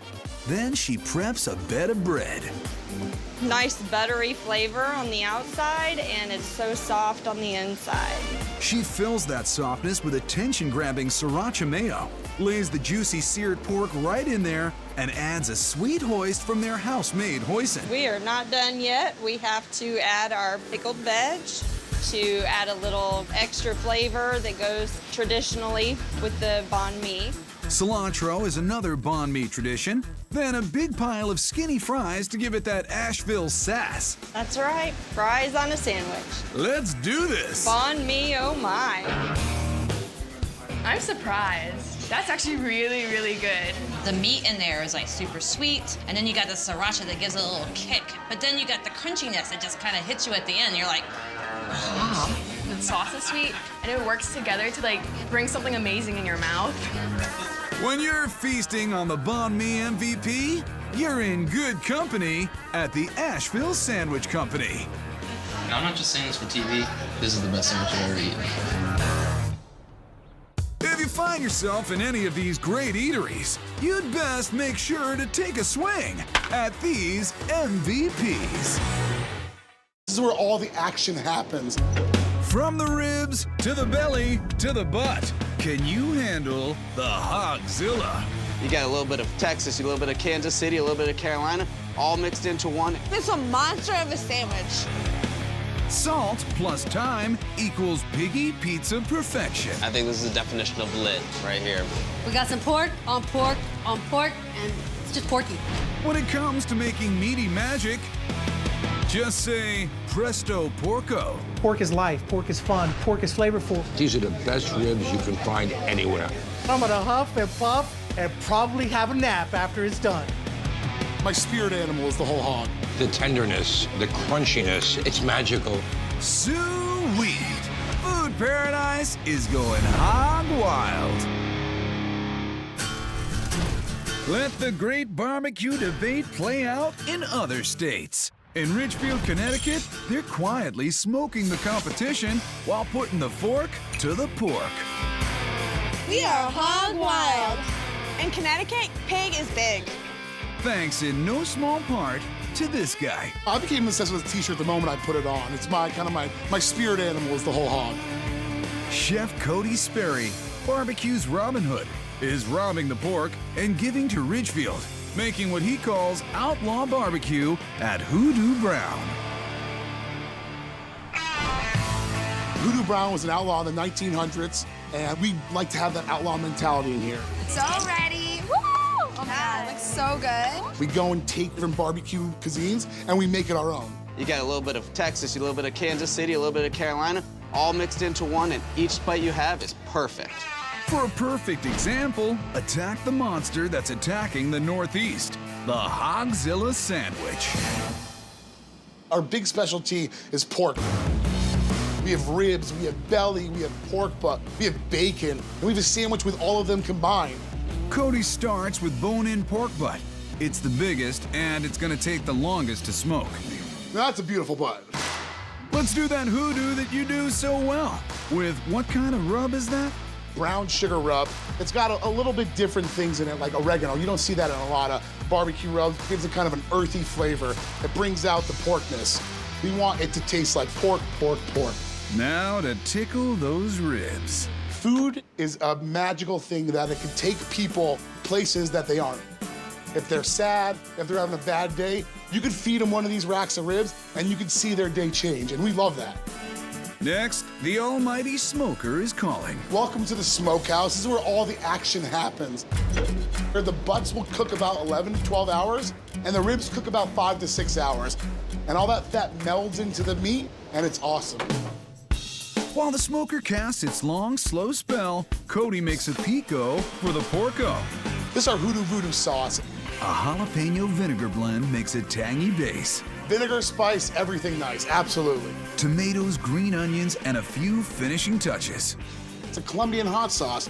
It's just perfect for this pork. It's good to be Boss Hog.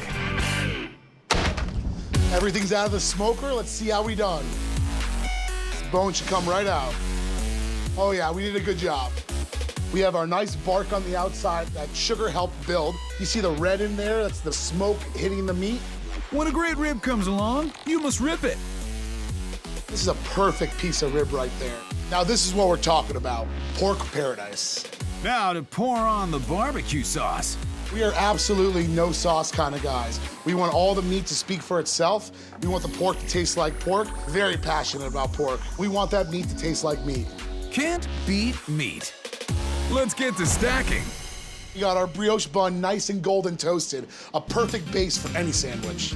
Next level, pulled pork, followed by tangy Hoodoo Voodoo sauce and smoky, juicy rib strips.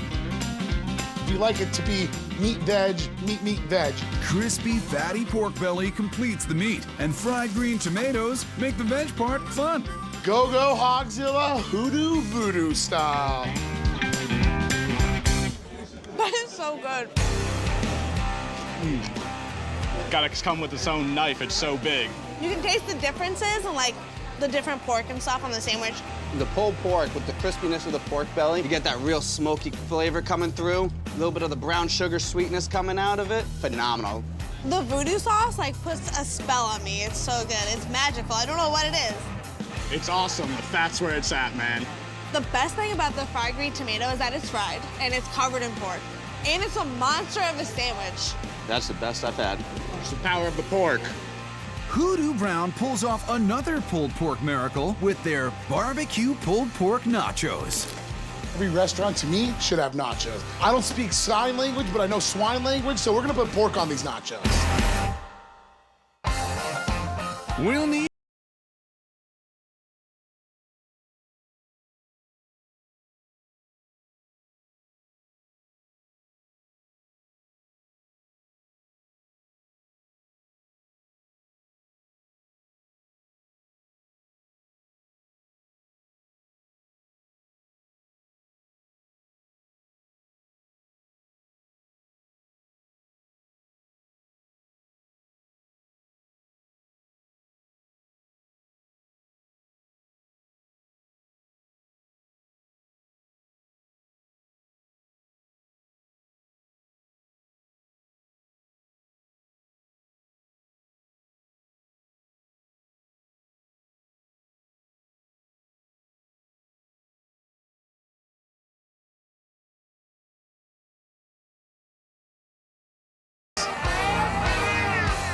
Woo, this is sloppy.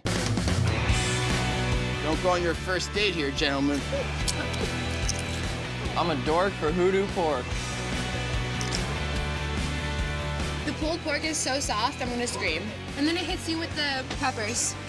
And it's like a little tad of spice, and it's too amazing. The pork goes great with the cheese, the jalapenos, the guac. Nothing beats cheese and swine. I traveled 4,000 miles to find barbecue like this. Yo, let me get a chip over there. No, these are nachos. No need to hog all the barbecue. Pork is plentiful in Ridgefield, Connecticut, thanks to Hoodoo Brown. Pork, pork, pork, pork, we got it all here. Pork heaven.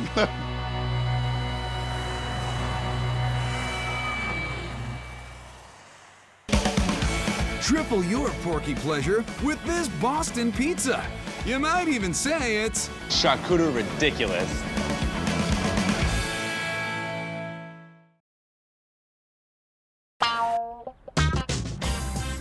For a deeper dive into the possibilities of pork, follow us to Boston and learn all about the special bond between swine and salt in the art of charcuterie.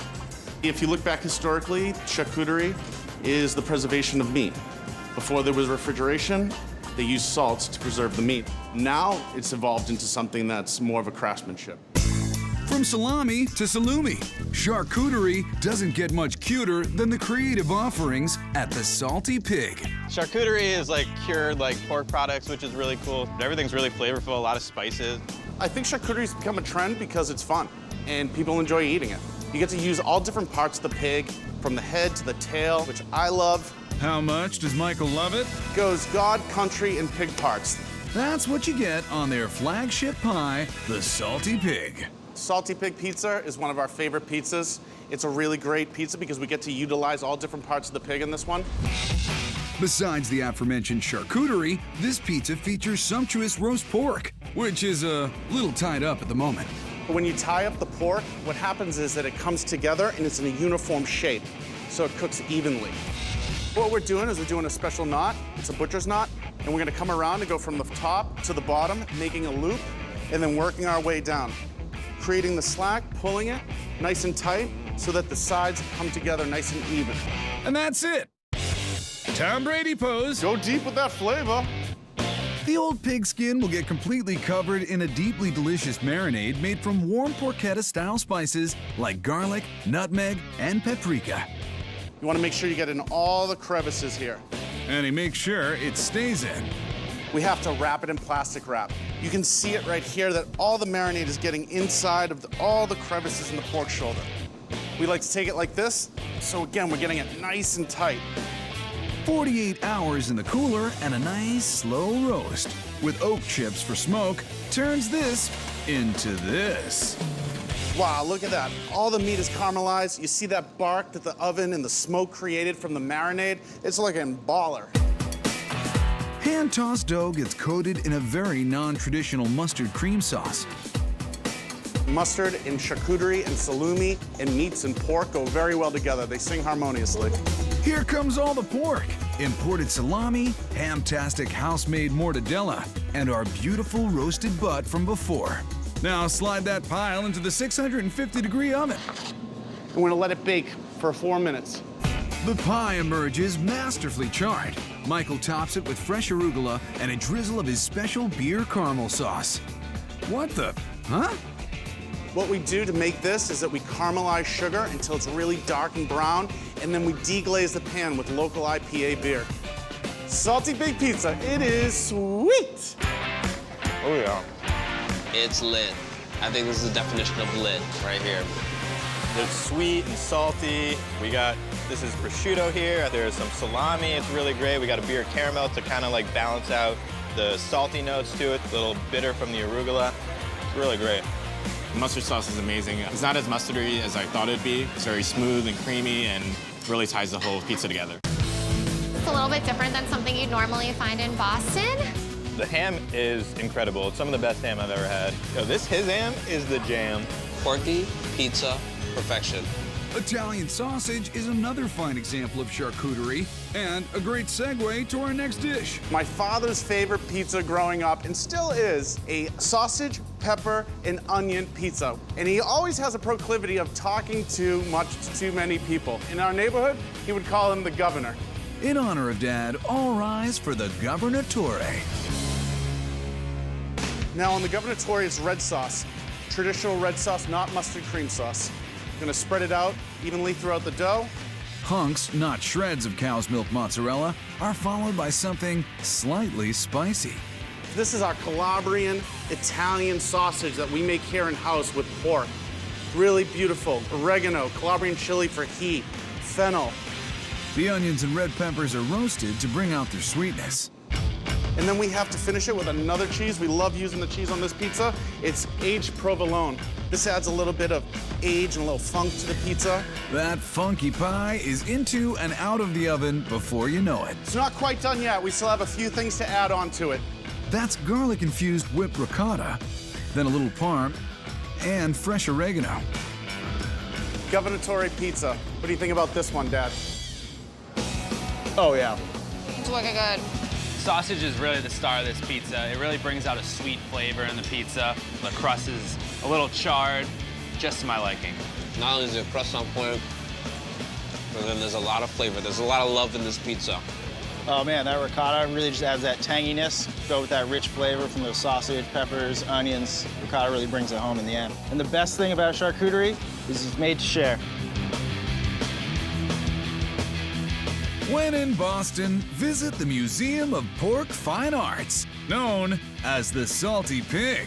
In a word, it's charcuterie ridiculous. You get 4 times the pork in this Chicago shout-out to the Cuban sandwich. People come in here for meat, and that's nothing but meat on that sandwich.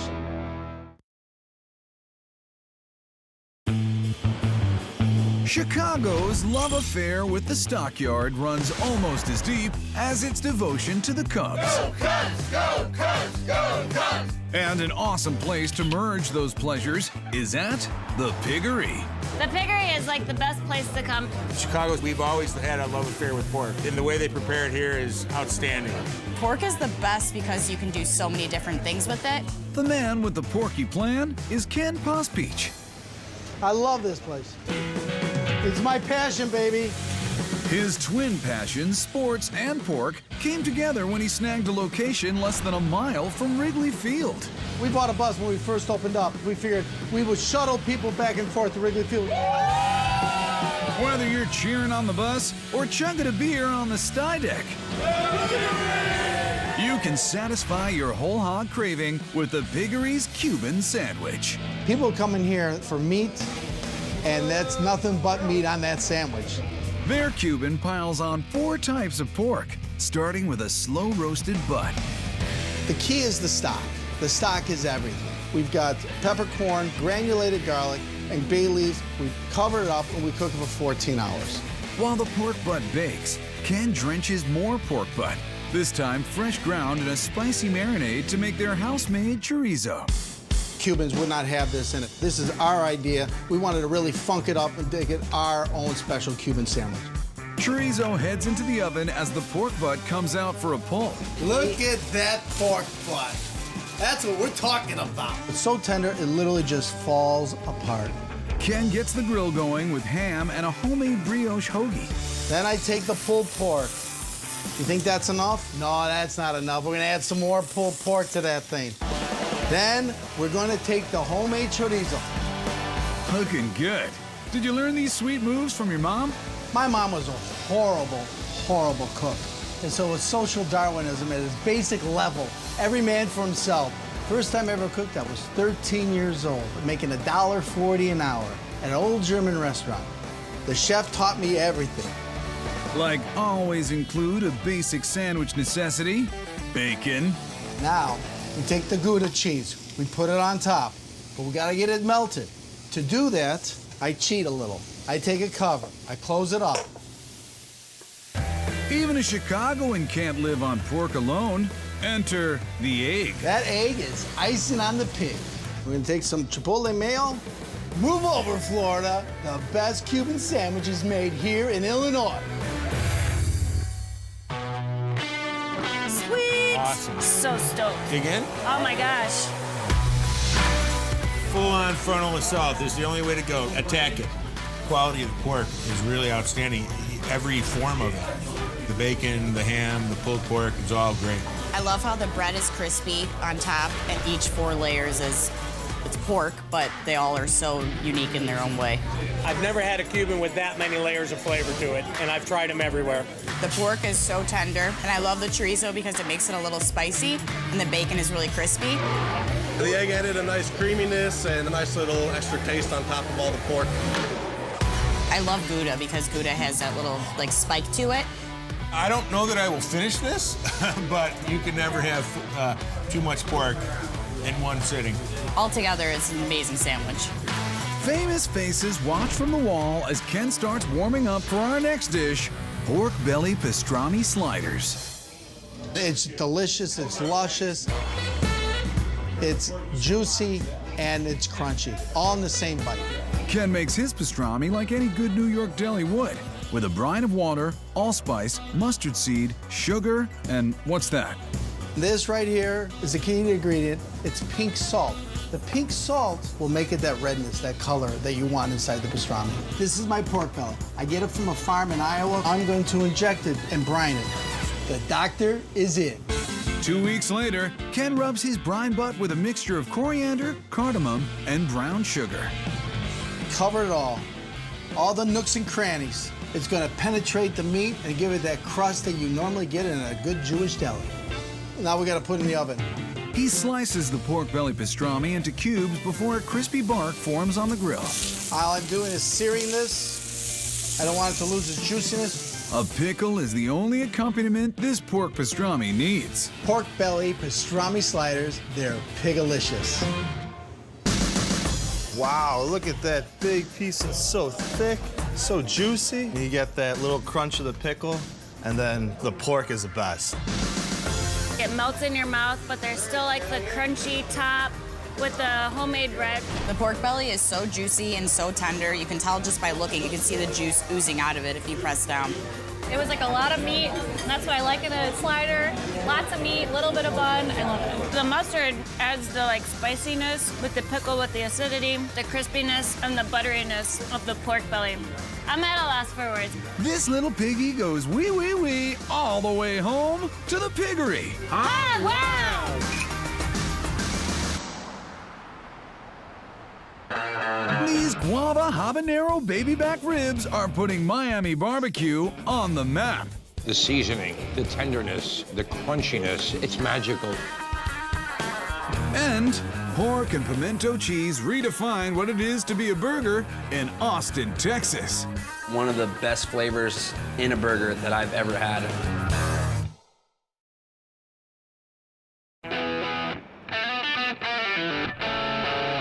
The South is a gold mine for perfectly porky baby back barbecue.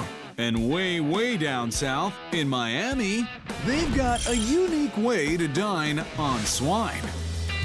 Sparky's is one of the best barbecue ribs place that I've eaten at. I come all the way from Pompano Beach into Miami. I travel just for his ribs. I lived half my life in Dallas-Fort Worth, Texas. I've been to Tennessee. I've tried barbecue there. North Carolina. This restaurant has it all. Sparky's Roadside Barbecue is the love child of Hans Seitz and Kevin Kehoe, two chefs who prefer a non-denominational approach to Q. We're not Texans, we're not from the Carolinas, we're not from, name any barbecue region in the country. We're New Yorkers. What ultimately brought them together is that deliciously versatile master meat, pork. When you take it out, the crispy skin and chicharron and caramelized and candy, it's just teeth stick together. It's so good. It's so good. Flipping the script on the typical low and slow rack is their guava habanero wet baby back ribs. I think if we were going to start a regional barbecue, I think the guava ribs would say a lot about Miami. Sparky's guava sauce has a savory flavor base of onions and garlic. The smell of this is just fantastic. You don't even need anything else. Just a little salt and pepper. We're done. But not really. We have some habanero peppers. They're spicy peppers. We're coaxing out the hot oils out of the peppers. That's really where the capsicum lies. He adds lemon and lime wedges for a little bright and a little bitter. That's really what the citrus is. It's to make everything kind of like sparkle. Yeah, just like me. I'm so sparkly. Apple cider vinegar adds satisfying acidity. Dark brown sugar, molasses, and ketchup bring sweet balance as the guava nectar comes in. Guava is a delicious tropical fruit, and it is the fruit of Miami. As that cools down, Hans removes the membrane from a rack of baby backs and breaks down the rub details. I can tell you that our rib rub has salt in it. And I can also tell you that our rib rub has sugar in it. We went through special training to not divulge any secrets, so I trained with the Navy SEALs. Hans lays it on pretty thick. I like to put it a little thicker, just because the sugar's gonna caramelize. There's a lot of sugar in here. After sitting overnight, the ribs smoke low and slow and wet. We're using this sauce to baste our ribs to create a glaze on them. And it comes out pretty delicious, I'm not gonna lie. The finished rack is cut down and given a little extra icing. I got guava habanero sauce here, and this is the finishing touch. We're gonna add a little bit more, bringing that sweet heat to Miami. Oh my God, that looks delicious. Oh my God.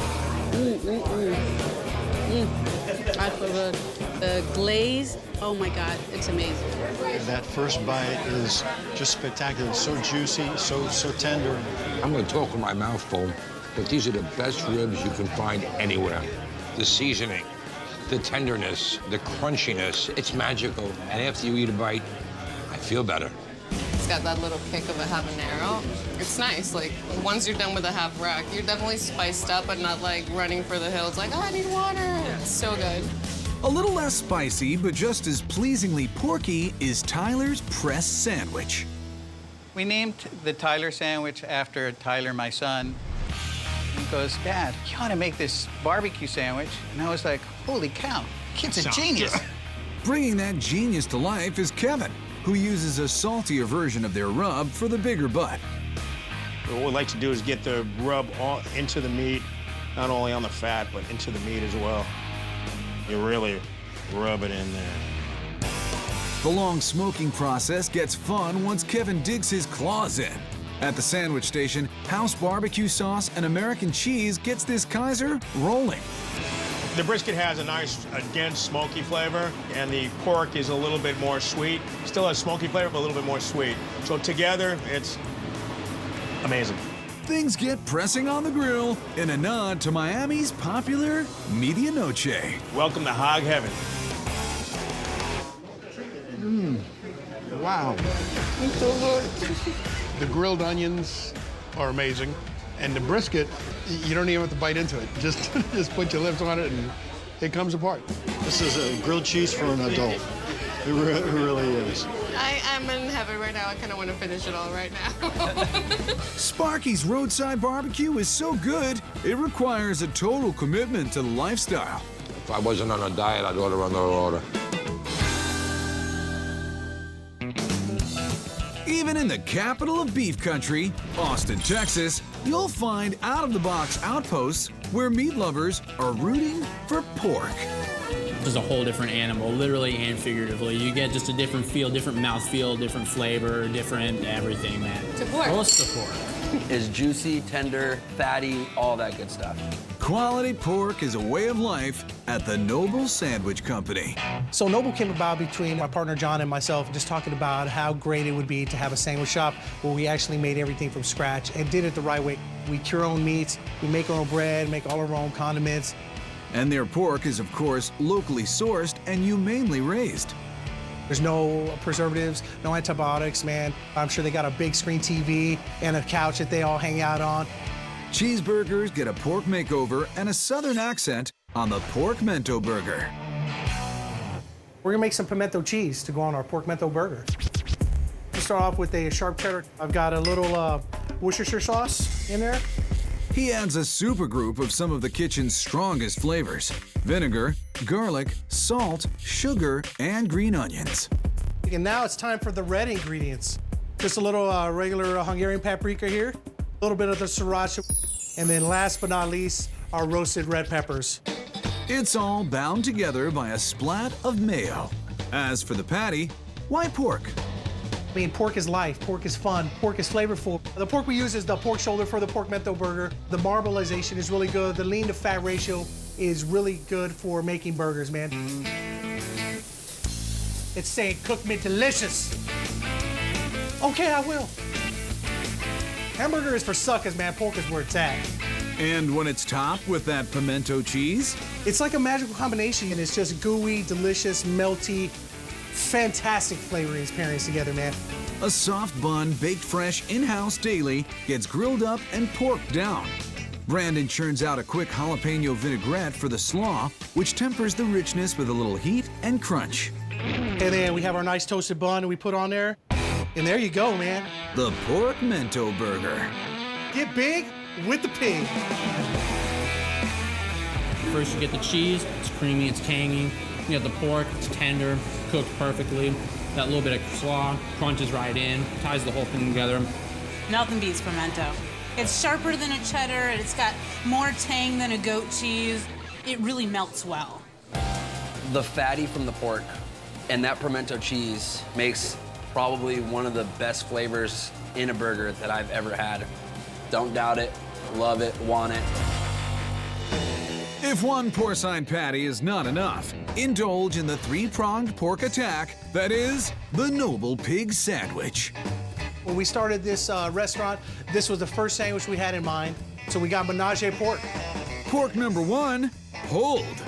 Which is a 24-hour process. We cook it down with a bunch of mirepoix, slow raise in the oven overnight. For me personally, man, I'm all about the butt. Number two, slices of house-cured ham.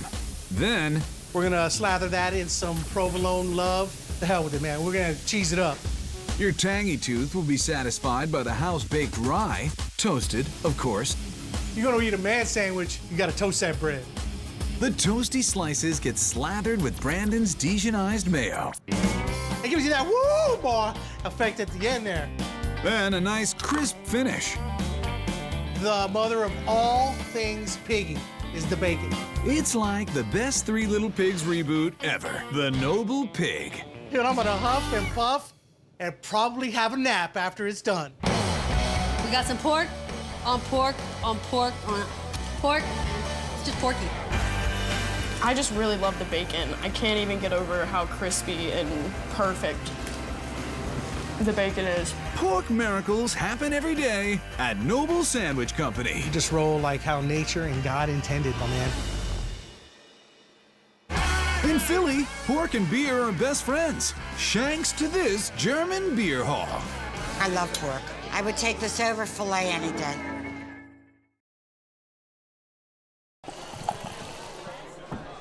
The roast pork sandwich has long been a fixture in Philadelphia. But to get your pig on German style, you've got to visit Brauhaus Schmitz. Well, I grew up on the countryside of Bavaria, and this spot is the best German food I've had since I moved to the United States. What they do is cook a lot of pork, which is second nature for the German-born duo in charge. The pig's considered good luck in Germany, and it's got to be the most important protein in German cuisine. I mean, you need to be eating sausage or a nice big hunk of pork. That's the way to go with beer. Did he say beer? They happen to have some handy. We have 30 German beers on draft. We have another 75 plus in bottles, all imported from Germany. One of the most popular tastes in Germany is also the biggest piece of pork in the place, the Schweinehaxe. You cannot get a better piece of pork than a pork shank. On the outside, it's got that crispy crackling, and on the inside, the most tender pork. Chef Valentin Bay gives us the line on that Schwein. Okay, so Schweinehaxe is the shank of the pig that gets braised and then roasted. It's the most authentic southern German dish. In German cuisine, traditionally, the cows were there for the milk, and the pork was the animal that provided people with food throughout the winter. I love pork. And he clearly loves salt. How much are you gonna use? Whatever the pig likes, it will stick to it and it won't be oversalted. I've worked in a couple of restaurants in Germany, and this is how we did it there. This is how I'm doing it here. But he is changing things up a bit, mixing old school flavors with something unexpected. The yellow mustard seed is actually a twist that I like to do. And traditionally, it would be just the caraway. I love the mustard seed because it gives it an extra tang. The shanks go in for a 2-hour braise, while Valentin grates potatoes for dumplings. He adds egg, starch, pepper, and nutmeg. Nutmeg complements potatoes very nicely, and it adds this earthy flavor to it. It's my grandmother's recipe, and I used to love eating those when I was a kid. He gets them to the size of tennis balls, and into the water they go as the shanks emerge from the oven. You can tell they're soft and they're perfectly braised, and it smells amazing. After 20 more minutes uncovered, I'm very happy with these. Look at that crust. That is the perfect pork shank. That's exactly how you want to have it. On a plate with one of those dumplings, plenty of sauerkraut, and a sauce made from pan drippings and beer. And there you have a pretty fine Schwein. Oh yeah. You have a nice piece of skin on the outside, which is also delicious, but on the inside it just reveals nice, juicy, tender meat. It's really good. I love pork. I would take this over filet any day. The potato dumplings are definitely made for sauce. You know, fluffy and airy, but sticky and salty and delicious. This just tastes like Bavaria to me. The crunchiness of the skin, the tender meat that falls right off the bone. I love it. It really tastes like at home. It really does.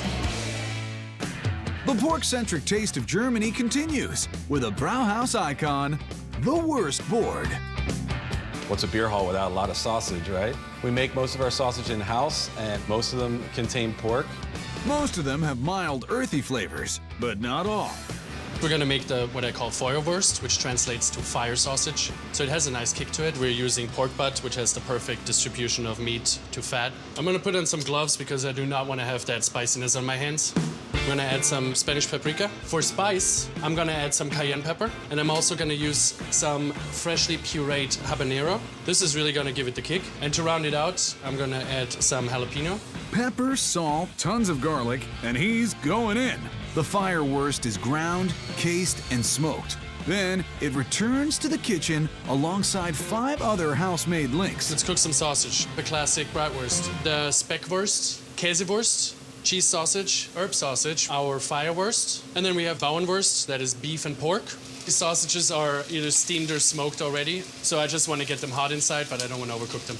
To the platter they go, and here comes the sides. I'm gonna serve it with some of Grandma's potato salad, and of course, we need a lot of sauerkraut. The best of the worst. That is tasty. It's delicious, but it's smoky and it's spicy. Very fiery, but the perfect amount of fire. It makes you really want to drink more, and that's the best part of all of it. The Brauhaus will satisfy all your pork cravings, which is reason to cheer. Or, as they say in Germany, Prost zum Wohl. If you're into sweet with your smoky, get to this New Orleans spot, Chop Chop. Oh my God. This should be the only way to eat a pork chop. Whether it's smoked and pulled or grilled and glazed, the South puts pork on a pedestal. And in St. Rose, Louisiana, just outside New Orleans, pork pride is riding high. There is a lot of pride in that. I don't know what it is about Southern food. It can bring people together and make us happy. Scott Bourgeois gets to make people happy all the time. with the pork-centric comfort food at Truck Farm Tavern. Named for the things this place used to be, a tavern and a truck farm. Which is what they used to call farmers markets back in the day, when all the trucks would pull up and just open up the tailgate and have a good time and have some good pork. It's got that rustic appeal. Makes you feel like you're at your mama's house. Crescent City quality and country comfort. It's all there in the bourbon glazed pork chop. I love cooking with pork because pork's the greatest meat there is. He's not lying, especially when it's pork loin, chopped right off the rack. Scott oils it up and seasons with S&P, garlic, and fresh green herbs. I infuse the meat, give it a nice floral flavor. He gives those flavors time to soak in, and then I love cooking on the grill. You can deep fry it, you could bake it, but when you put it on the grill, it seals in the juices nicely. a double flip for hashtag deliciousness. Cooking on the grill is love. Caramelization of the sugars in the meat, nice crust on it, that's what I live for. Scott cooks the chop to a happy medium and lets it rest while he gets to the grits. Everybody does their version of shrimp and grits, but we're putting them on the pork chop today. The secret of great grits is using stone ground grits. Simmering in milk gets them creamy, and then cheese gets them cheesy. We like to use cheddar because it's versatile and it melts very well. He jazzes that up with roasted corn for some nuttiness and a roasted bluebonnets add a touch of heat. Also adds some smokiness too because we grill these over the fire. Some good old southern butter brings them on home. These grits are super creamy and super flavorful. With a Dixieland encore of mixed greens. These are collard greens, turnip greens, and mustard greens. We cook the greens in pork stock. They have a little bit of Louisiana cane vinegar in them, as well as a touch of maple syrup. We use some of our house smoked bacon ends in that as well. Even the greens have a little pork in them. A little pork is good, but a whole chop is better. Scott sauces both sides with a glaze made with brown sugar and bourbon. The sweetness of the brown sugar and the bourbon complements the creaminess of the cheese and the grits and the butter. We're gonna hit it with a little more of our glaze on the plate. He finishes with sweet and spicy house-made apple jam, a flavorful play on pork chops and applesauce. And here we have our bourbon glazed pork chop. Oh my God. The tenderness of that pork chop is so juicy, and it plays perfectly with the apple and the sweet. And the smoke, this should be the only way to eat a pork chop. It's very tender. The knife slides through it like butter. It's charred really well. You get that nice smoky flavor from the grill. The grits are excellent. There's a sweet, fresh corn in there that really makes it stand out. The greens, it's got a little bit of bacon in it, and it's just perfection. For more extra porky extraness, get smoked with the barbecue pulled pork mac and cheese. I tell you, that smoker, anything you put on there turns to gold. It's pretty nice. That may be true, but it begins with a total hogwash. It's gonna infuse it with all those beautiful flavors we put in the brine, and as well as the salt sugar helps to tenderize it. After a 2-day soak, the pork butt gets coated in a house-made blend of sugar and spice. We're gonna rub it down real good. It can take a lot of seasoning because it's a big piece of meat, and this pork is ready to go on the smoker. Meanwhile, Scott makes his pork the perfect partner. Truck Farm's award-winning mac and cheese. I would put this up against anybody's mom's mac and cheese. Starting with the thyme-infused cream, he makes a cheese sauce with cheddar, Asiago, and Gruyere. Roasted peppers heated up as it gets rich and creamy. This is the gooeyest mac and cheese you've ever had. What's the news on those noodles? We use cavatappi pasta. It's longer, elongated in spirals. It helps suck up all the sauce. The pork comes out with a bark as great as its bite, falling apart with tenderness and sauced up to attack that mac and cheese. This mac is going hog wild.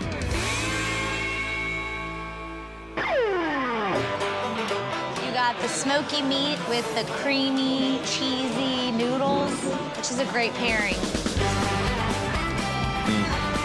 It's almost like they were meant for each other and they didn't know about it. The pulled pork is very smoky, it's tender, it falls apart in your mouth. It's amazing. This is made with concern, time. The pork is cooked perfectly, very moist. Creamy, smoky, rich, the saltiness bouncing off that sweet of the barbecue sauce. You're the best mac and cheese I've ever had. When Truck Farm Tavern's creamy comfort pairs with perfect pork, what more could anyone ask for? A beer and a nap, that'd be great.